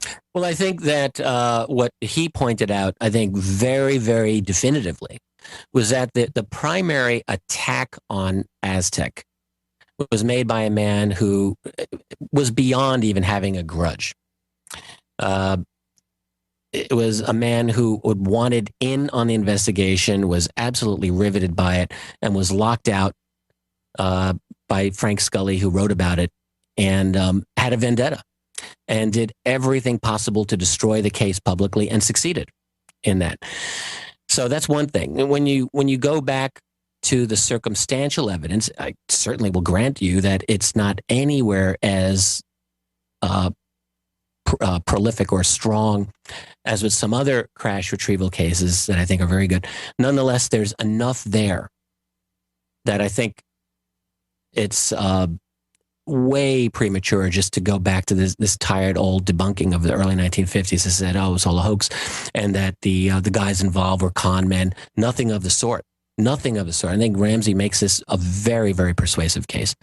So no, I don't agree. I think that the Aztec case is, to debunk it the way that some people have done, I think that's old school, and I think it's wrong. All right, Kingman. We had the guy here who's been studying Kingman for a long time, Kingman, Arizona. Yeah. What makes you think that has a possibility? Well, that's another sketchy one. But there's some, again, interesting circumstantial evidence pointing to Kingman. You've got, oh gosh, now I wish I could remember some of the some of the exact details of the case. I was just thinking about this recently, too. But you've got some of the... Kevin Randall did some work on Kingman. You've got where he came across a witness who seemed to talk about a crash in that area in the spring of 1953. A couple of other researchers also stumbled across people who talked about the same thing. Oh, and then you got this very weird, interesting statement of Bill Uhouse, who's now dead, who talked about the being that, who was acquired in the spring of 1953. That was according to what Uhouse used to say. So I just wonder, when you get information like this, you can do one of two things. You can say, well, it's not proven in any documents. I'm just going to dismiss it and throw it out. Or you can say, well, this is interesting.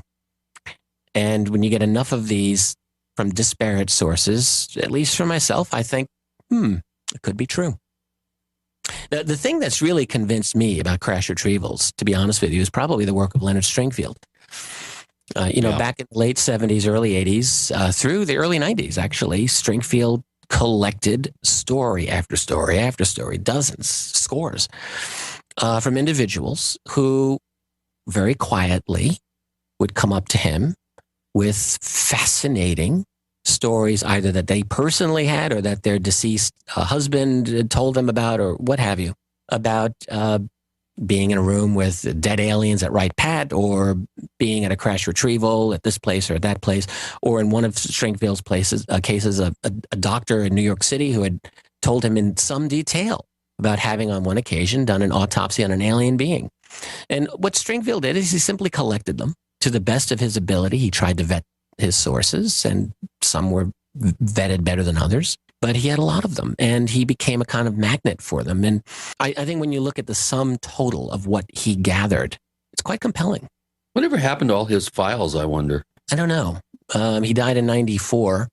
That's a great question. This is one of the big problems in our field. You've got these private researchers who develop a lot of information, and then what happens? It just goes away. I've been trying to get access to the APRO files. I've been working on this for 5 years. These people I wanted to ask you about won't return my calls. I know where they are, basically. Are they in Sedona? The people are, but I don't think the files are. I think they're down in the Phoenix area. Well, I'm not far from the Phoenix area, so maybe you and I can do a nighttime excursion. Breaking and entering, I'd say. Well, you say very late at night, but then Sheriff Joe, who's, of course, the sheriff of Maricopa County, which covers Phoenix, he'll be listening to this show, and he gets his gendarmes to follow us if we try to do a top-secret trip to where those files are held. That's the Aerial Phenomena Research Organization, folks, that was headed by the late Jim and Coral Lorenzen, starting in the 50s and 60s, going through probably the 80s and 90s. Richard Dolan, joining Gene and Chris. You're in the Paracast.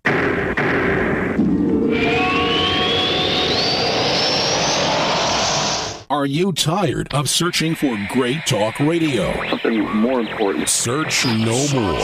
We are the GCN Radio Network. First came Attack of the Rockoids, and it was a critically acclaimed success. And now there's The Coming of the Protectors.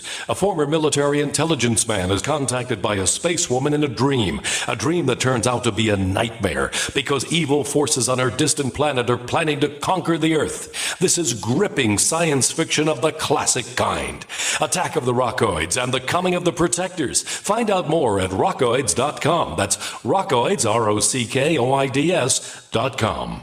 So here's what happened. I was placing an order online. The site went down. It just stopped responding. It took hours before it returned, but I'd already placed the order with another company. If your site goes down, you could lose business. And if you have a business or personal site, you'll want to know it's easy to run and it will stay online. At iWeb, your site is hosted on one of the most reliable networks in the world. Check it out. iWeb.com. That's iWeb.com.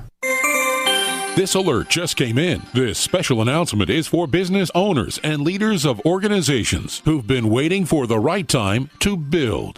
General Steel has made it impossible to wait any longer with rock-bottom prices that could save you thousands. That's right, General Steel, America's leader in pre-engineered structures, is offering buildings at prices you will never see again. Don't miss these prices. A 50 by 100 for under $30,000. You heard right. That's 5,000 square feet under $30,000. Manufacturers, if you need a larger building, try a 100 by 100 commercial building for $129,000. You can't afford to rent with these prices. Imagine a 70 by 100-foot church building for under $69,000. With the economy improving and interest rates still at historic lows, you can't afford to wait. So call 866-91-STEEL. Lock in your price now. Take delivery in spring. 866-91-STEEL. That's 866-917-8335. Time and time again. You need to come here and help us. We need assistance, please. Those we should be able to depend on let us down. Federal and state and local officials saying help is on the way. Well, the folks here in Bell Harbor say, show me. Don't depend on the government to save you. Take action now so that you're prepared for the next disaster with MyPatriotSupply.com. Get the best prices on storable food, non-GMO seeds, water filtration devices, home canning equipment, survival and self-reliance books, and more at MyPatriotSupply.com. Call 866-229-0927. We are hurting down here and we need help immediately. Before it's time to survive, it's time to prepare. MyPatriotSupply.com. MyPatriotSupply.com. Pharmacist Ben Fuchs knows the importance of proper digestion. Make sure you take a look at the Ultimate Enzyme product. They're made with bile salts and fat digestion enzymes and protein digestive enzymes. And not only do the Ultimate Enzymes give you obvious benefits for digestion, but they can also help keep your blood flowing through your circulatory system. As most of you probably know by now, thick, sludgy, clotting blood is a serious risk factor for heart disease and stroke. Clearly, inappropriate and excessive blood clotting is a major health issue, and thick, sludgy blood is not just about heart health either. Sludgy blood can compromise oxygenation and nutrient delivery to all your cells and tissues and organs and ultimately lead to almost any health issue you can name. Concerned about proper digestion and heart health? Order Ultimate Enzymes by calling 866-735-2470. That's 866-735-2470 or on the web at brightsideben.com. That's brightsideben.com. Order today. This is Jerome Clark, author of the UFO Encyclopedia and other books. You're listening to the Paracast.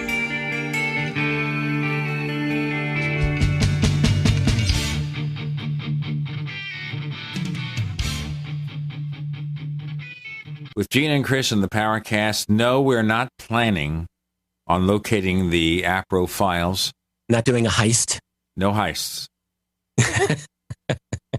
Well, they owe me a big favor. I really went out of the way to help them out with a project, and with the understanding that quid pro quo, you guys are going to, give me access to pull out some very specific case files, and they just totally they now ignore me.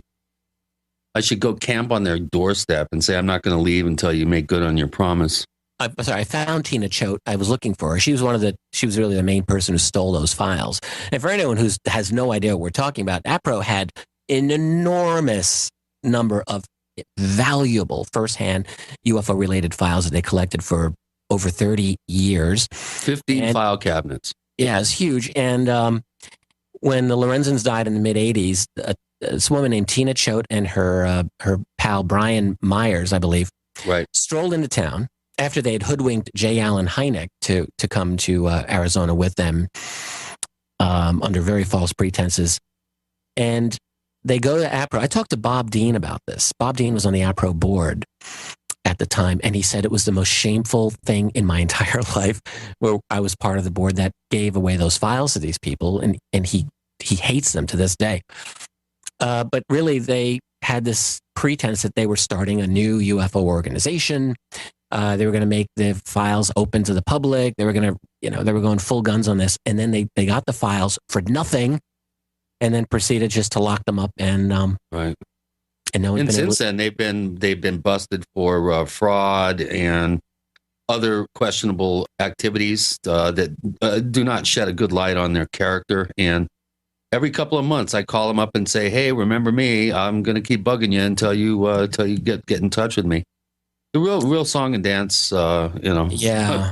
I called her one time. I actually gave her a phone call and just trying to do some kind of interview, talk with her, and she wouldn't even say that it was her. Let me ask you here, why would you lock these things up in a file cabinet and just leave them? Are they hoping that maybe somebody will come in there and write them a check for $1 million to take? No, obviously the reason they did is because they were told to. The app profiles are so valuable, and for the UFO research to move forward, we need access to files like those. And you take it and you lock them away, and you just kill the field. You just put a big roadblock in front. They're not going to get $1 million for the files. Maybe a couple of $1,000s. Nothing you're going to retire off of. So it's not for money. It's not even for spite. It's an op. It's an operate. What else can it be? They go in, they steal the files, and then they lock them away. What does that sound like? If you're dealing with a topic that's got national security implications, and this does, then how difficult is it to hire a couple of people and say, "Hey, do this. Just take this. Here you go." And everything's done through cutouts, and they're a cutout. That's what I would say.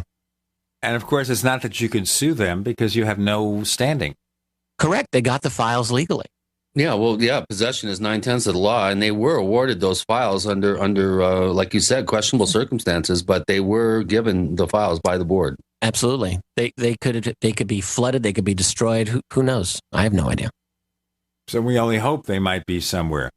They could be getting mold. Well, and they're in Southwest, maybe not much mold, but still, we have no idea what's happened to them. I could be sitting here, a 15-minute drive from that place. Oh, well. Chris, there's a bunch of questions from our listeners, and I can see now that this is one of the shows that should take 6 hours and then some. But since we can't do a 6-hour show today, Chris, do we have some questions from the audience that might be relevant to what we've been discussing so far?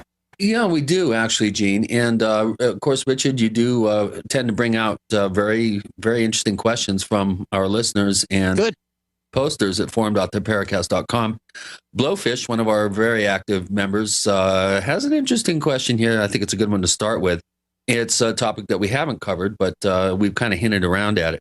What is your best evidence that a black budget space program exists? If, let's say, you get into a debate with skeptics about this.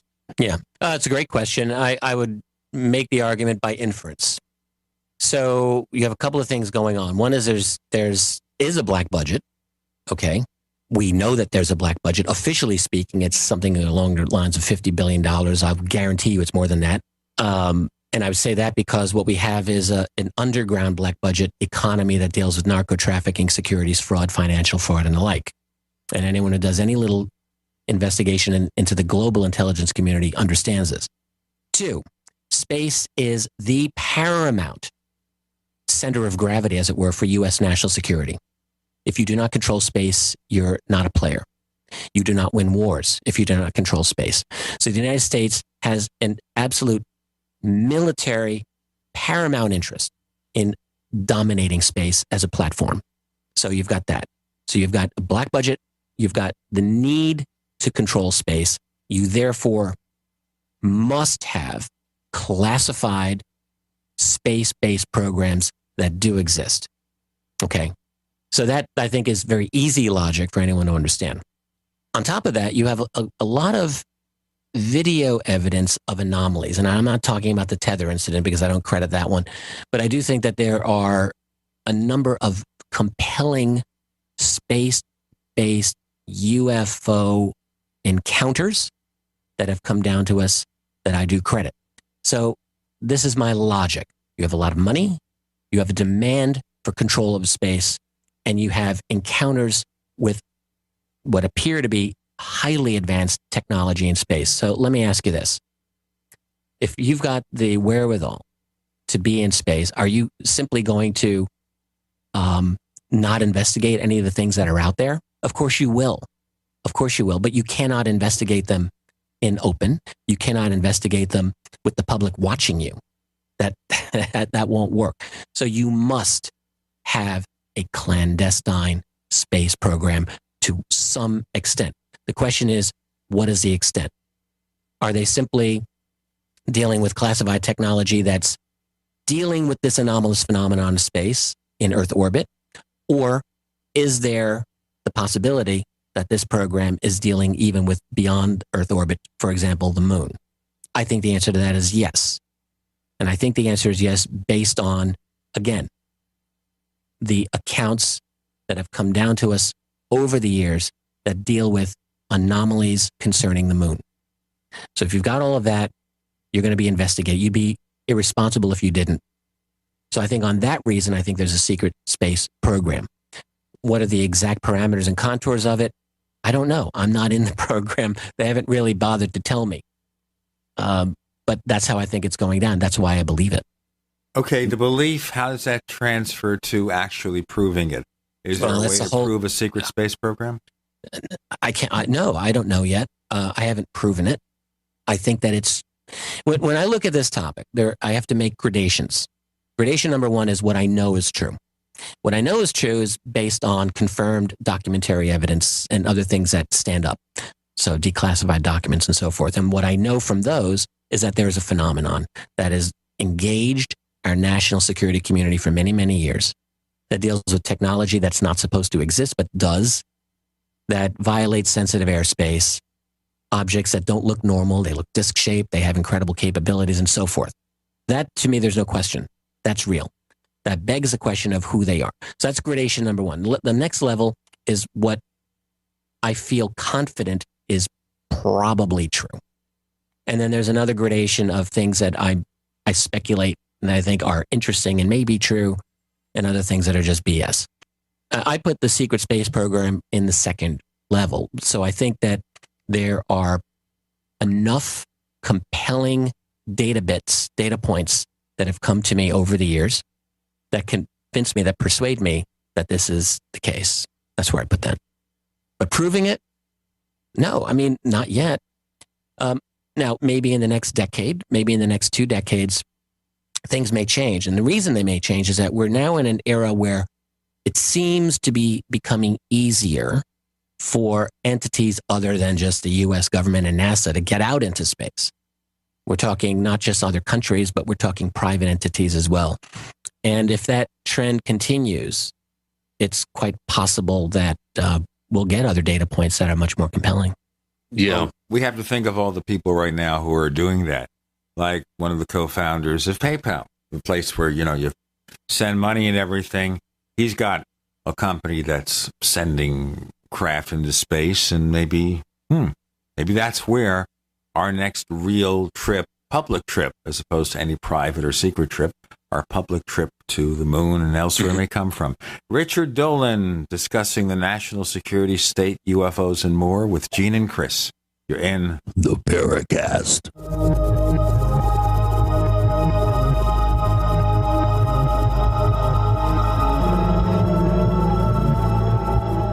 The GCN Radio Network, providing the world with hard-hitting talk radio. GCN. Great talk radio starts here. Hi, this is Ted Anderson. If you'd like to listen to GCN programs on the go, I have great news. GCN has created a Droid and iPhone application, and it's free. Just as easy as going to GCNlive.com, click on the banner, and download. Before you know it, you'll be listening to your favorite hard-hitting GCN shows, live or on demand, right on your Droid or iPhone, 24/7 and on the go. So download the Droid and iPhone app free by clicking on the banner at GCNlive.com. Thanks again for listening to GCNlive.com. Again, that's GCNlive.com. We the people grow cotton, weave fabric, engrave ink, embed strips and fibers to protect from counterfeit, then carting to a private bank, having it lent back at interest, forcing taxes to service debt. This capitalism, or was Jefferson correct when stating a central bank issuing the public currency is a greater menace to the liberties of the people than a standing army? Ted Anderson, I'm placing a free silver dollar in a book that explains our monetary system. Call for your copy, 800-686-2237. It's time to understand the system. Call 800-686-2237. That's 800-686-2237. We live in a complicated society. Stressful issues are always popping up. Have you ever been treated unfairly by someone? Have you ever been overcharged for a repair? Have you ever signed a contract or a document worried about identity theft? How many times have you been in those unique situations where you just wanted to call an attorney to find out if you're right or wrong, or what your legal rights are? But every time you think about calling an attorney, what do you think about first? That's right. Who do you call, and how much will it cost? Our friends at Legal Shield have found a solution. With a nationwide network of 6,900 attorneys who average 19 years of experience, Legal Shield's law firms take over 40,000 calls per week helping their members. For less than $20 per month, you can have access to Legal Shield on everything from the trivial to the traumatic. Let Legal Shield stand up for your rights at lsprotection.com. That's lsprotection.com. Or call 855-340-SAVE, 855-340-7283.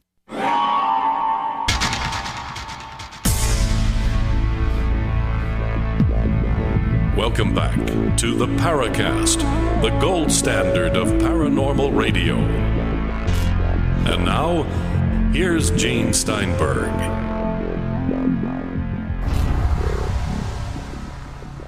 Let's continue with Richard Dolan, author of the two-part series out of 3, UFOs in the National Security State, a third book promised for 2014. Well, I'll work on it in 2014. If it's done that year, I'll be a happy guy. It's one of those projects like Chris's book, Stalking the Herd, where you start tackling the project, you realize to do it justice, it just takes a lot more work. That's putting it very well. For years, I've had the bulk of my research on Volume 3 done. So it's not really a matter of gathering the data. I have to do some research on the last 5-6 years, but that's not going to be too hard. I know where I'm going to get all of that. It's just a matter of putting it all together, organizing it. Because, as Chris knows, he's written books, to do a book right, really, it's two different things. You have to get your data. And that's a hard thing right there. You got to do your research. You got to get all your stuff together. But then the other thing is you have to organize it and tell the story in a way that's actually going to make sense and be engaging. And with my topic, I'm dealing with the last 20, 25 years now of UFO history. Just think about how much that is. I'm going to try to cram it all into 600 pages. It's huge. And, so breaking it all down, weeding out, deciding what goes in, what doesn't go in, what's the right proportion for this story and for that theme and so forth. And I enjoy that aspect of writing a book, but it's a lot of work. Does it seem to you as if there's going to have to be a 4th volume to make it work? Oh, my God. Well, I hope not. At least what I want to do is, I think if I go from 92 to the present, that's a little more than 20 years. That's roughly the same span of time as my first 2 books. And I should be able to handle it in 600 pages or so. Now, there will be a world beyond that as we lurch toward our dystopian nightmare of a future. And maybe another 20 years, if I'm still kicking, I'll kick out the 4th volume. But not this time. Chris, any more questions? Ton of questions. Technomage T has a good one. He's one of our newer posters at forum.theparacast.com. First, he thanks you for coming on the Paracast, and this is a pretty interesting question. Given the long history of lying, deception, and abuse of power by members of the U.S. government, and he gives the examples of the Gulf of Tonkin incident, the Tuskegee experiments, MK Ultra, etc., and the government's willingness to use whatever means to achieve their ends, what methods do you use to distinguish between government insiders providing you with real information as opposed to disinformation agents who are trying to possibly work psyops on you or dissuade you from going down a particular path? Yeah, great question. That's a stellar question. And the short answer is there's no sure way to know. The longer answer, I guess, is, you do your research the way anyone would do their research, which is you go for corroboration. You go for, you have a skeleton of known facts, let's just say, like a body. And it's like an architecture of knowledge, as I sometimes think of it. And so if I get a data point from someone that doesn't fit, that's like way out there, I have to wonder about it. I think, does this make sense or does this not make sense? If I get another data point that says the same thing, or then a third and then a fourth, then I'm at the point where I think, let's take a look at this and see, is this legit or not? My basic mode in this field despite the fact that I'm very happy to speculate, despite the fact that I don't mind giving my opinions, my basic mode is one of caution and conservatism. That is, I try to be as factually based in telling my histories as I can be, given that any work of history, every work of history is provisional and is subject by subsequent generations to be reinterpreted and corrected. And that had better be true with my book. I certainly hope that people, in the future don't just say, oh, Dolan's book that's the word on UFOs. I mean, my God, it can't be. So there have to be other researchers coming along correcting what I've done, and then researchers after them. And all I can say is you do your best. You use your training to the best of your ability. It's like any lawyer, like any investigator, you do your best. And that's really all that I can say. I thought that question was going to be, given the government's propensity for lying, what makes me think that there'll one day ever be openness on UFOs, that the government will ever tell the truth, considering that I co-authored a book dealing with government disclosure on UFOs. That's what I was expecting. And to that, I'll simply say, of course, the government won't tell the truth on UFOs. Even if they're pressed to the wall, they're not going to tell the truth on UFOs. Yeah. The interesting thing about disclosure, if we can use that word, is not that it's going to force the truth out on UFOs. It's that it will make this topic fair game for public inquiry, and it'll give us an opportunity. Right. It'll give us an opportunity globally for other smart people to dive in and come up with some investigative journalism. And so that's the difference that disclosure will make. That also dovetails into the realm of other countries gaining more and more of a foothold into space and private enterprise. Who knows what the Chinese might find going to the moon, for instance, right. And that would put them in a position of power.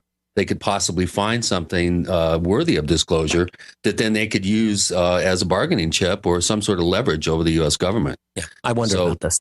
It's getting more and more interesting and complicated, I think, as we see more and more entities going out into space.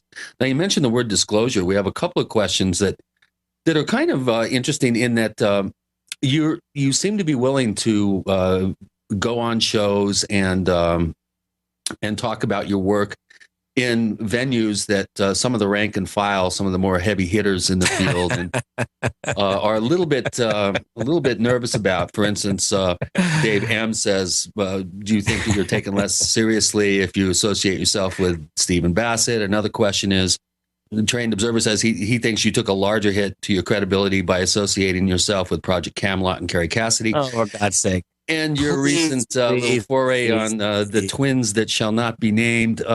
Where do you come down? How do you... The twins that where shall do you not draw the line? Let's put it that way. The twins that shall not be named. I don't know even who those are. The twins that shall not be named. Well, we don't like to give them any sort of Blake Cousins and his brother. Oh, that one. I was just twins who shall not be named. Yeah. Okay. Yeah. Well, that one I can just say that was my own ignorance and stupidity. Yes, it's true. I have gaps in my knowledge. I get radio interview requests all the time. And most of the people who contact me, I don't know who the hell they are. I honestly, I can't keep up. I'm working in my own little private Idaho. I've got my own things going on. So I get an interview request, and I actually will plead ignorance. I literally did not know who Blake Cousins was. You can laugh at me all you want. I'll take laughter. I'll deserve it, but we'll laugh with you, Rich. I didn't know who he was. So I do this interview, and the funny thing about that is, like, I'm doing this interview, and it was the most bizarre, whacked out, hit it with the dumbest questions, the dumbest, stupid questions. And I just said, well, who is this guy? And I got so angry. As a result of that. And then the guy who set it up, he... The kid, he apologized. Like, I said, how do you not know the reputation? But anyway, so that's the Blake Cousins things, and I'll take the blame for that. Fine, whatever. I don't really care. Steve Bassett. I'll talk about Stephen Bassett. Listen, I've known Stephen for many years now, 12, 13 years, whatever. And he catches so much hell. I understand. But I like Stephen personally. always like him personally, and so sue me, whatever. The X conferences are. I got on Stephen's case years ago when we talked about this. Well, the thing I got on Stephen's case about is at the time his promotion of Alfred Weber. Right. And I don't think I've ever talked about this publicly. I'll talk with you guys. Not publicly, but you and I did talk about this a little bit when we saw each other last. We've got to do a break, Richard, so I want to maybe hold this for the next segment. How's that, okay? Yeah, sure. Okay, this is fascinating. More of this discussion continuing. Things you never heard before, things he hasn't mentioned in public before, and maybe he'll rue the day after this. Richard Dolan joining Gene and Chris. You're in the Paracast.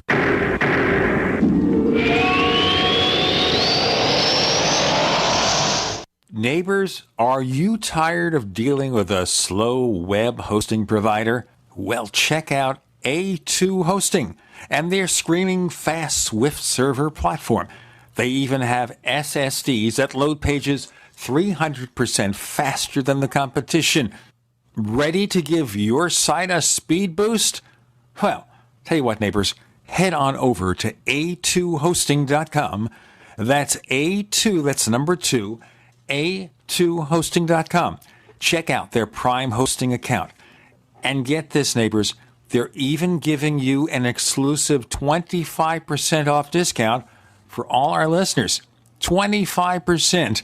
And remember, their Guru Crew support team is standing by 24/7, 365 days a year to answer any of your questions. Now, to get the discount, use the coupon code GENE when you check out. On the average, Americans work between 45 to 50 years, hoping to build up enough wealth to retire and live out their golden years. Unfortunately, with taxation, the rising cost of food, energy, housing, and medical, many retirees are forced to live below the poverty line. Is this a flaw of free enterprise, or is our monetary unit we call the Federal Reserve Note forcing us into perpetual debt, ensuring inflation and higher taxes? These questions and more can be answered by reading G. Edward Griffin's book, The Creature from Jekyll Island. Congressman Ron Paul states it's what every American needs to know about central bank power. A gripping adventure into the secret world of international banking cartel.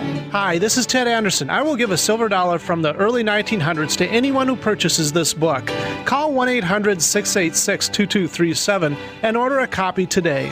It's critical that the public be made aware of the system. Call and order your copy today at 1-800-686-2237. That's 1-800-686-2237.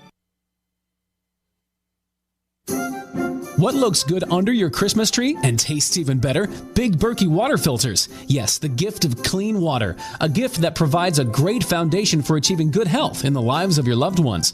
A Big Berkey water filter gives them protection from bacteria, heavy metals, chlorine, fluoride, pesticides and herbicides, VOCs, and more. And best of all, a Big Berkey water filter is a gift that lasts for many years with no additional investment. And that saves time and money in filter replacements that other water filters require and are even powerful enough to purify treated, untreated, or even stagnant pond water. As always, all orders over $50 are shipped free, and GCN listeners get 5% off all ceramic filter systems. Order online at BigBerkeyWaterFilters.com, spelled Big, B-E-R-K-E-Y, waterfilters.com, or call 877-99-BERKEY. That's 877-99-BERKEY.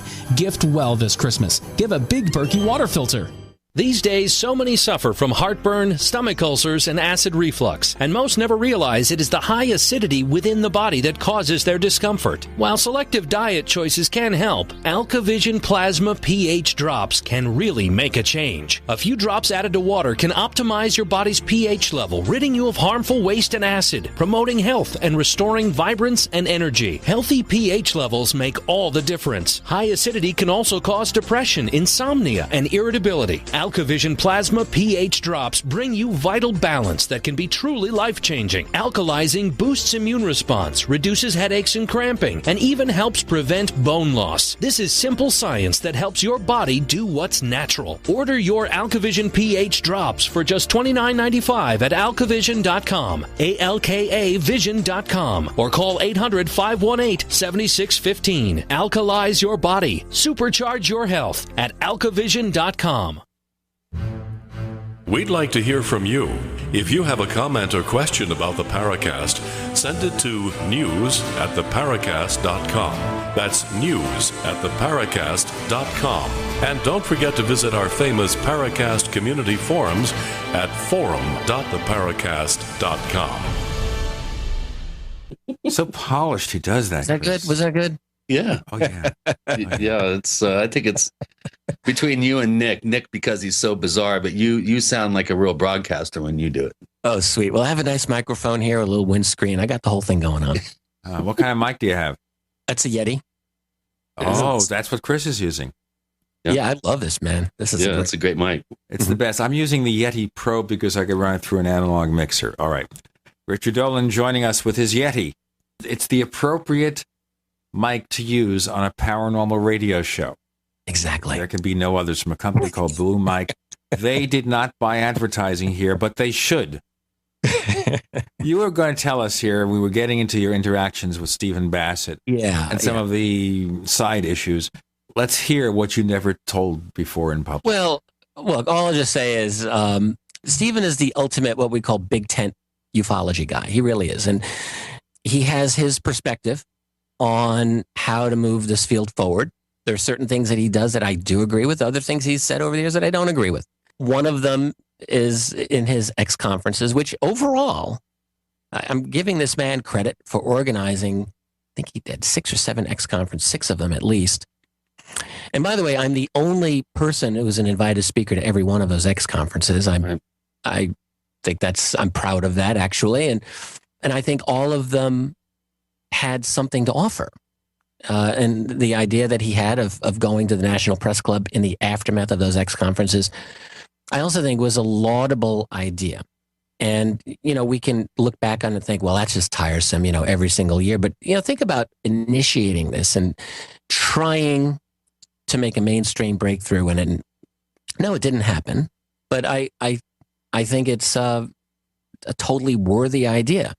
But the thing with Alfred Weber, I'll just say, yeah, he in one of the early ones, I think in 04, 05, or 06, whenever, he gave Alfred a Lifetime Achievement Award. And I said to him privately, you're doing a wrong thing here. Do not encourage this man, because really all that he is a lightning rod to make this field look like a bunch of fools. Every time we did the press conference when Alfred was there, the Washington Post only wanted to talk to him. Why? Because he sounded crazy. That's why. But Stephen had this idea that Alfred initiated the idea of exopolitics. It's kind of a sexy word. And he wanted to have that kind of as the new thing. He didn't like ufology. Okay, whatever. And I really feel, honestly, that he was not fully conversant with Alfred's ideas. I think he thought it was a great title. He said, let's bring him in. And it just turned out not to be a good idea. But no, I don't think that I lose credibility by associating with Stephen Bassett. No. If someone wants to think that, they can think what they want. Now, the whole thing with Camelot, this makes me laugh. And we've talked about this on this show in the past, by the way, and I'll just deal with it again. People love Camelot. They hate Camelot, whatever. Do I care? No, I don't care. Here's why. Because when I did 2 Camelot conferences, all right, that put me in a completely new audience. And by the way, the YouTube videos that I have with Camelot have more views than almost anything else I've ever done. Yeah, it's right. Opening up a huge potential market. If someone doesn't like it, screw them. I really don't care if someone likes it or doesn't. I made the decision very consciously, and I'll make it again. What I try to do is I say my piece. I don't change what I say, depending on where I'm at. I absolutely don't do that. I will modify what I say to speak to a particular audience that I think is going to be listening. Because what I'm trying to do at all times, and whenever I do anything publicly, I try to be mindful of who I'm speaking to and what I can do to turn on as many light bulbs over people's heads as I can. So to do that, I can't just burrow myself away into my own little cave and speak only to those people that I think are the most credible or that will make me, feel more comfortable that I agree with these people. It's nonsense. It's a big world out there. We don't all agree.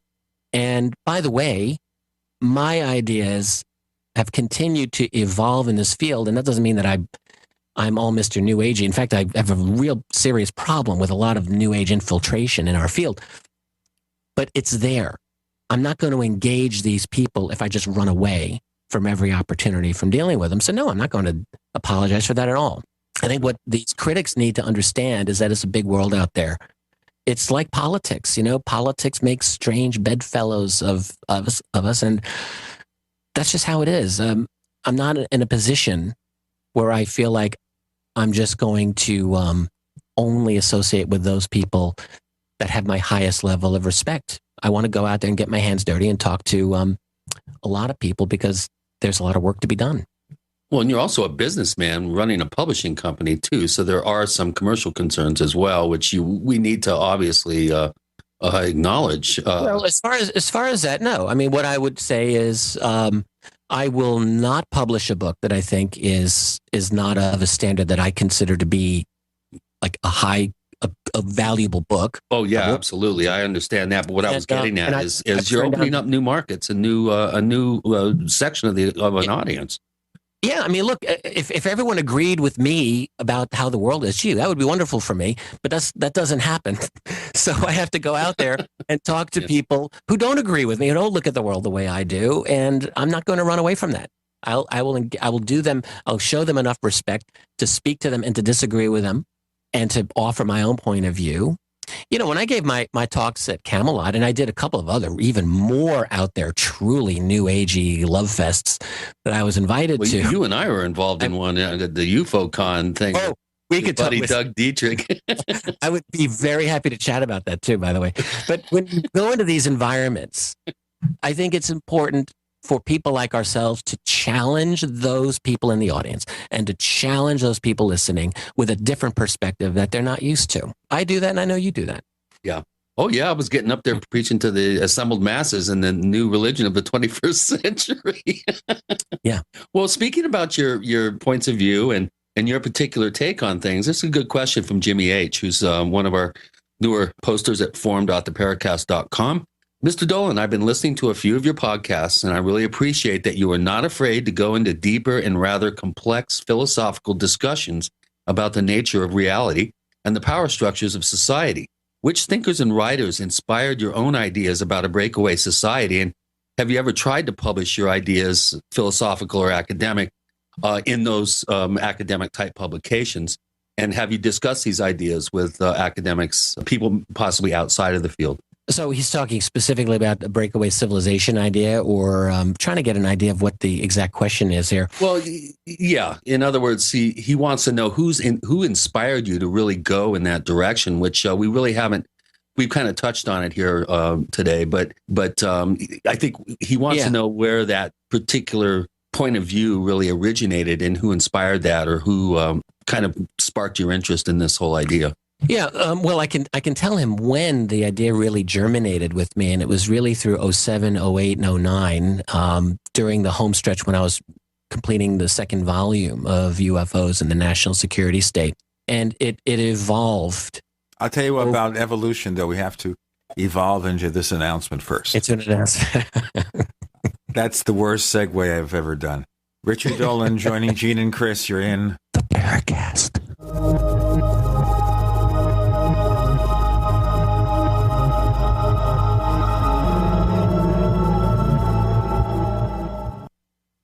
America's #1 source for independent talk radio for over a decade. We are the GCN Radio Network. Graphic Converter is the image manipulation tool for the rest of us. It does not use any database. You get full control of all your files. Want to view the images of a folder? Drag it into Graphic Converter, and a powerful browser opens up to show your image files. You could use it for slideshows. You could use it to import images from digital cameras or from scanners. Need to do some image editing? You can do that too in Graphic Converter. Also print catalogs. Convert from so many formats I can't even list them. Download now to see if Graphic Converter is good for you, like 1.5 million other users. Guess what? You could save money when you buy Graphic Converter. Use the coupon code Night Owl. Use the coupon code Night Owl to get a special price for Graphic Converter. Go to lemkesoft.com. That's LEMKEsoft.com. Lemkesoft.com. LEMKEsoft.com. To thank you for being a loyal listener, we have a limited time freebie offer for you. Claim your free heirloom tomato seeds, just pay shipping, right now at 123freeseeds.com. These aren't ordinary seeds. These are heirloom, non-genetically modified super seeds that are open pollinated and can be grown, harvested, and replanted endlessly. These survival seeds are actually more valuable than gold in a crisis. Go to 123freeseeds.com and you can get an airtight storage packet of 150 super seeds free while supplies last to say thank you for being a loyal listener. First come, first served. Just cover shipping. Go to 123freeseeds.com now to see if your free heirloom seeds are still available. That's 123freeseeds.com. For over 5 years, you've been hearing about the Berkey Guy, so you may know a few things about him. For example, you are well aware of the superior quality and effectiveness of Berkey water filters and accessories. But did you know the Berkeys have had independent lab tests done to prove just how effective they are? It's true, and he can email you the test results. Just visit goberkey.com. You may also know that the Berkey Guy has helped tens of thousands of people get better prepared. Now here's something you may not know. GoBerkey.com has amazing specials and deals all the time on a wide variety of survival and preparedness products, most ready to ship same day. Visit the Berkey Guy at GoBerkey.com and be sure to click the red Products on Sale Now button. You can always call toll-free 877-886-3653. Again, that's 877-886-3653. GoBerkey.com, home of the Berkey Guy. Hi, my name is Annette, and due to menopause symptoms for nearly 2 years, I suffered severe hot flashes, which prevented me from sleeping all night. It was so hard to work because I continued all day to have the hot flashes from hell. I was exhausted and depleted. After only 3 weeks on One World Way, I have no hot flashes, and I'm sleeping normally again. I feel energized and strong.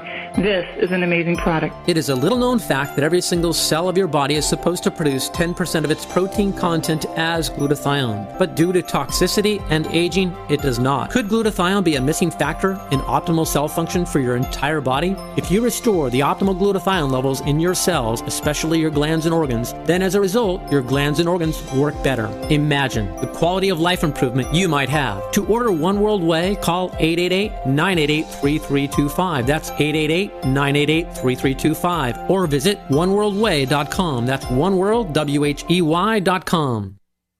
Hi, this is nuclear physicist lecturer Stanton Friedman. You are listening to the Paracast, the gold standard of paranormal radio.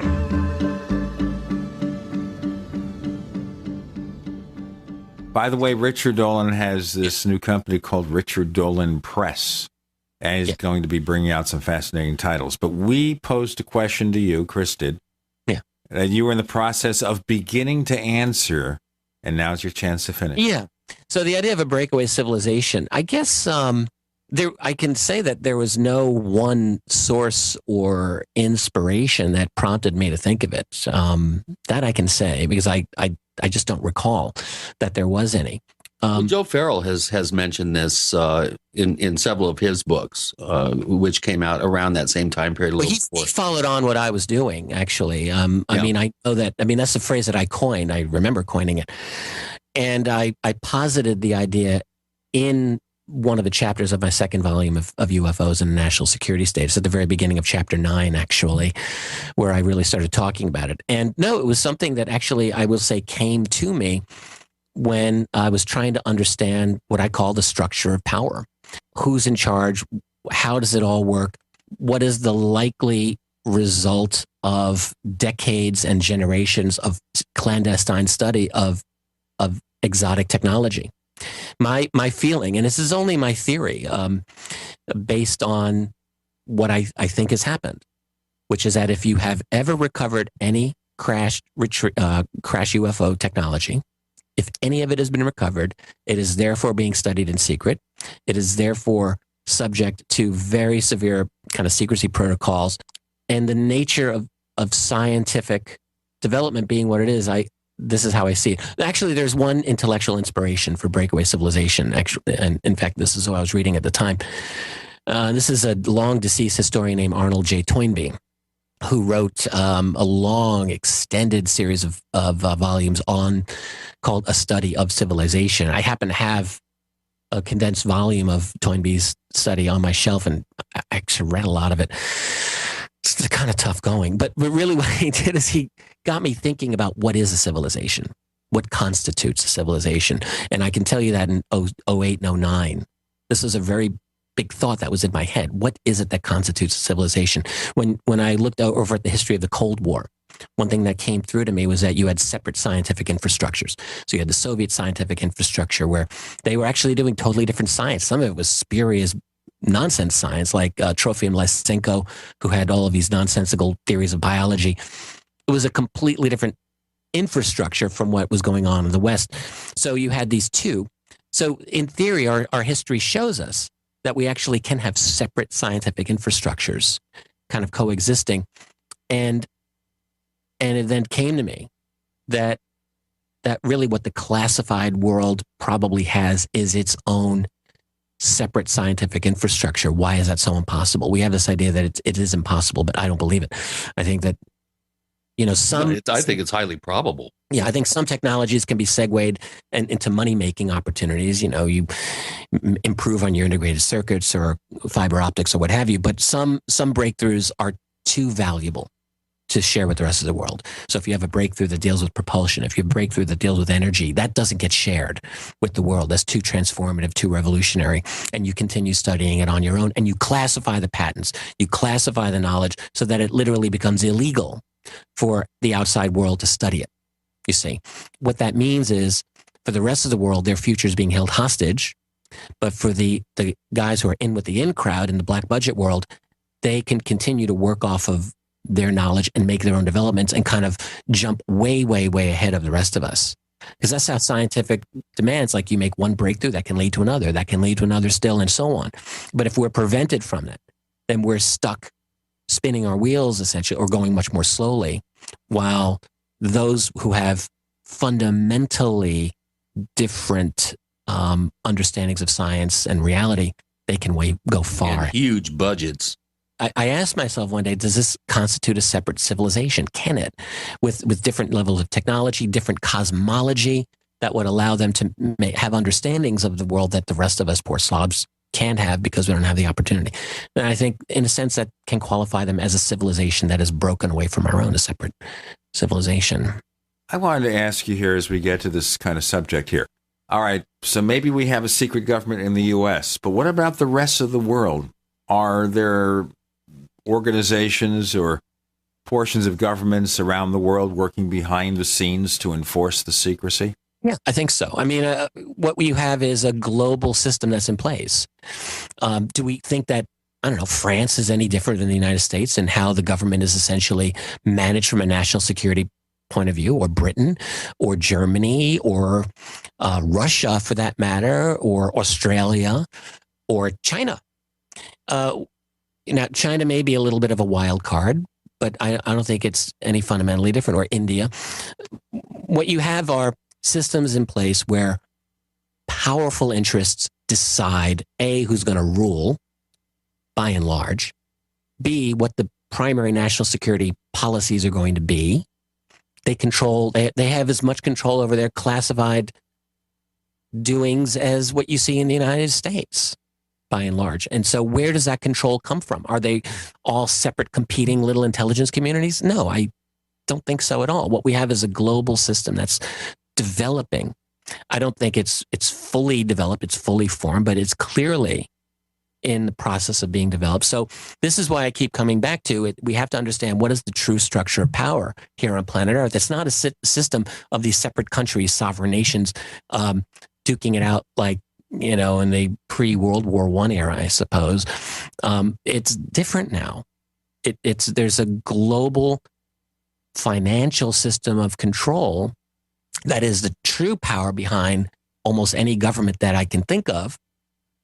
And all I can do is, again, I infer that based on the limited number of studies that we have of Black Budget America, that has become privatized. You know, most the few actually detailed public studies we have of the Black Budget America have come to this conclusion that it's essentially become more privatized than anything else. The real power, in other words, it's not DOD, but rather private money that is behind it, particularly in the special access programs, that is Black Budget programs. And if that is so, then that again points to the fact that we have private money that really rules the day. So what do? Here's the system. They get their hooks into a U.S.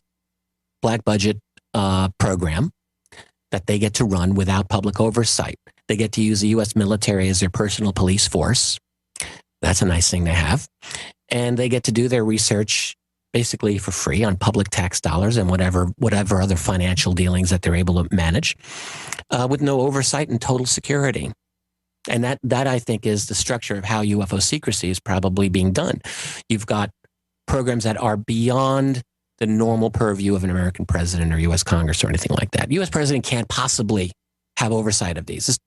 Think about this. You have hundreds and probably maybe thousands of these Black Budget programs. It is literally an impossibility for a president to be on top of them all. And it's also unwise. He has to be able to have deniability of things that are happening that are sensitive. And all it would be is a distraction if he can't do anything about it anyway. Again, he's got to meet with the dignitaries. He's got to be the public face. It's not his job to manage the massive, illegal, labyrinthian, Byzantine structure of the U.S. Black Budget system. That's for other people to manage. That's not for him to manage. Especially since a lot of it is like you said, held in the private sector. There really is no ability to oversee that because it exists within a private corporate realm. Exactly. It's proprietary. And this is that's the word I was looking for. Very good. And this is not simply a UFO now thing. That we brought this up, this leads us to another question from Jimmy H. And or actually, no, this one is from Technomage T. So are we live? I mean, I don't know how this works. Are we live or pre-record? Well, I'm just reading questions from the forum that have been, when we announced your show, then boom, people. These are questions. Wow, real cool. Okay. Yeah, and before Chris reads that question, we'll hold it off to our final segment. Richard Dolan joins Gene and Chris. You're in the Paracast.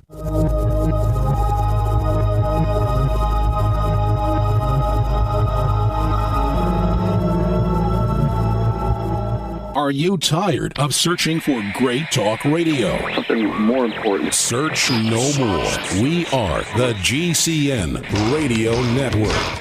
If you want to get your website online and you need reliable service, first-class service at the lowest possible price, there's only one place to go. Well, DreamHost has a special promotion with our show where they'll offer you unlimited disk space, unlimited bandwidth, one-click web apps such as WordPress, 24/7 support. You can save over $55. You want to know how? Go to dreamhost.com/radio, dreamhost.com/radio. First came Attack of the Rockoids, and it was a critically acclaimed success. And now there is The Coming of the Protectors. A former military intelligence man is contacted by a space woman in a dream that turns out to be a nightmare because evil forces on her distant planet are planning to conquer the Earth. This is gripping science fiction of the classic kind. Attack of the Rockoids and The Coming of the Protectors. Find out more at rockoids.com. That's Rockoids, ROCKOIDS.com. Do you owe the IRS money that you can't pay? Are tax liens and levies ruining your life? Are you tired of being afraid just to go to the mailbox? If this describes you, then Dan Pilla can help. Hi, I'm Dan Pilla, and I've been solving tax problems for more than 30 years. In fact, I wrote the book that made it possible to negotiate settlements with the IRS, and I've helped thousands of people do exactly that. Call now at 800-346-6829 to learn how I can help you. You know your IRS debt will not go away by itself, but you don't have to live in fear anymore. New changes to IRS policies will help more people than ever before eliminate their debts once and for all. There's no need for you to suffer another day with IRS debt.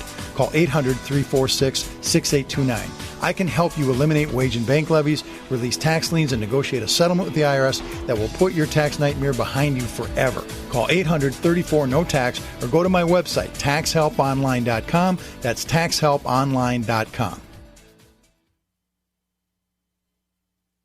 We travel so much, and having a fake TV, well, it gives added peace of mind. Burglars look for houses that appear to be easy targets. But fake TV can fool even professional burglars into thinking someone is home watching television. As a recent widow living alone, it gives me great peace of mind to set my fake TV near a window and know that passing motorists and pedestrians will think someone is home watching TV when I'm actually away from home. Fake TV easily plugs into any outlet, just like a light on a timer. And they're so easy to use. You just plug them in and they're ready to go. Plus, they're so affordable that we have one upstairs and downstairs. Fake TV is only $29.95 with free shipping. Order your fake TV by calling 877-5-FAKE-TV or go to faketv.com. That's 877-532-5388 or faketv.com. Fake TV, the burglar deterrent.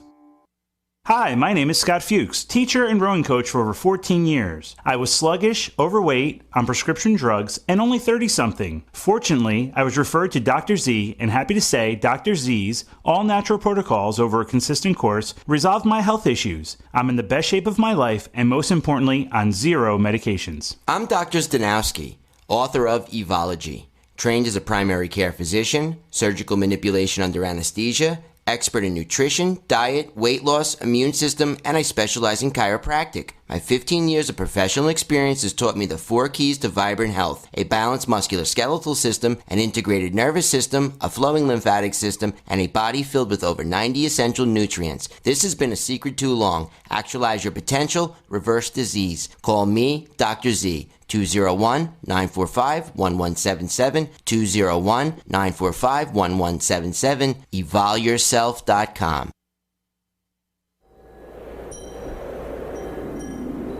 Hello, this is Rosemary Ellen Guiley, and you're listening to the Paracast, the gold standard of paranormal radio.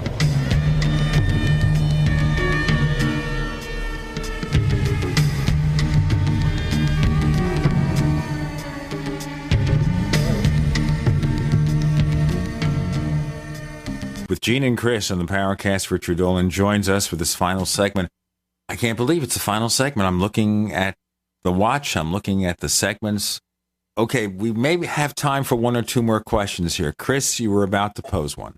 Yeah, this kind of ties in with what Richard was just talking about. And how would you break down, I'm going to paraphrase Tecum HT's question a little bit here, but basically what he's asking is, what are the most effective means used by governments to quell dissent and discussion of these forbidden topics? Is it intelligence agency collusion and control of the media? Is it, whitewash sort of PR operations like Project Blue Book? How do you break that apart, and where do you see the most effective use of this power? Well, I think you hit on it. Media control is paramount. Media and academic control are absolutely critical. And when you go back through the history, starting with the 1940s, this is really when our world truly became fundamentally transformed as a result of the Second World War. Important relationships were cemented between the CIA, U.S. intelligence community, and the major sources of media. New York Times, Washington Post, Reuters, and the wire services, and CBS News, and all of that. And we know this is true. This is not open for speculation or debate. We forget UFOs. We know that this is true, that the CIA had intimate, ongoing relationships with all of the U.S. major media sources, and not just U.S., but globally. Now, does that mean that the CIA controlled all news? No, of course it didn't. When you look at the history of UFO reporting over the years, what you find is that local newspapers, particularly in the past, were actually much more likely to report about UFO events than the majors, than the Times and the Post and so forth. And any time that the New York Times did touch on the topic, it has always been, to this day, it's always been an absolute dismissal. And this is not by accident. If you are trying to manage public opinion, it's okay, actually, to let the little people in on the fringes talk about anything they want. That's like a safety valve. But what you must not ever do is allow your official sources of truth, like the New York Times, for example, they must never, ever give this credence, and they never have. It's the same with the academic community. How hard do you really think it is to manage the academic community? Easier than you think. We tend to think of the ivory tower as a bastion of intellectual freedom, and professors have tenure and they can do what they want. It doesn't work like that. It doesn't work like that.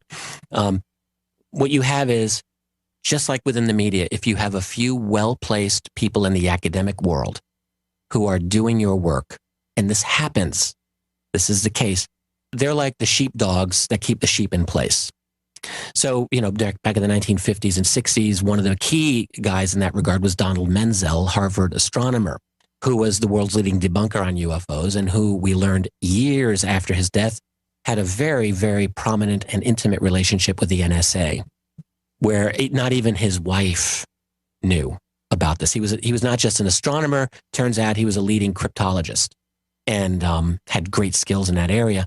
And anyone who would promote UFOs in the academic world had to fear the wrath of Donald Menzel. Who's going to mug a Harvard astronomer in some academic journal? Answer, basically no one. And one guy who tried to fight back, James McDonald, who was easily Menzel's match and more, ended up having a tragic end to his life in his early 50s. You really think that was caused by speaking up out of turn? Well, it certainly ruined his life. When McDonald took on UFO secrecy, it destroyed his life. He was subject to character assassination again and again by people like Philip Klass. We know this. And it really hurt McDonald professionally in his career. Shortly before he died, he was in Congress doing hearings on what was known as the SST, the supersonic transport, talking about, I think, environmental issues concerning with that, because he's an atmospheric physicist. And he was humiliated because kind of a chuckle went throughout the hearings about him being this UFO guy. And they were, again, really, it hurt him so much. Whether he died of an actual suicide or whether he was suicided, I don't know, and I don't really have a position. I think in the past I believed he was probably bumped off, and who knows. All I'm saying is that, back to the whole academic control thing, it's very difficult to fight that entrenched system. You have some, just imagine some community college professor wants to write a book about UFOs. Well, he'd have to worry about the big dogs going after him, wouldn't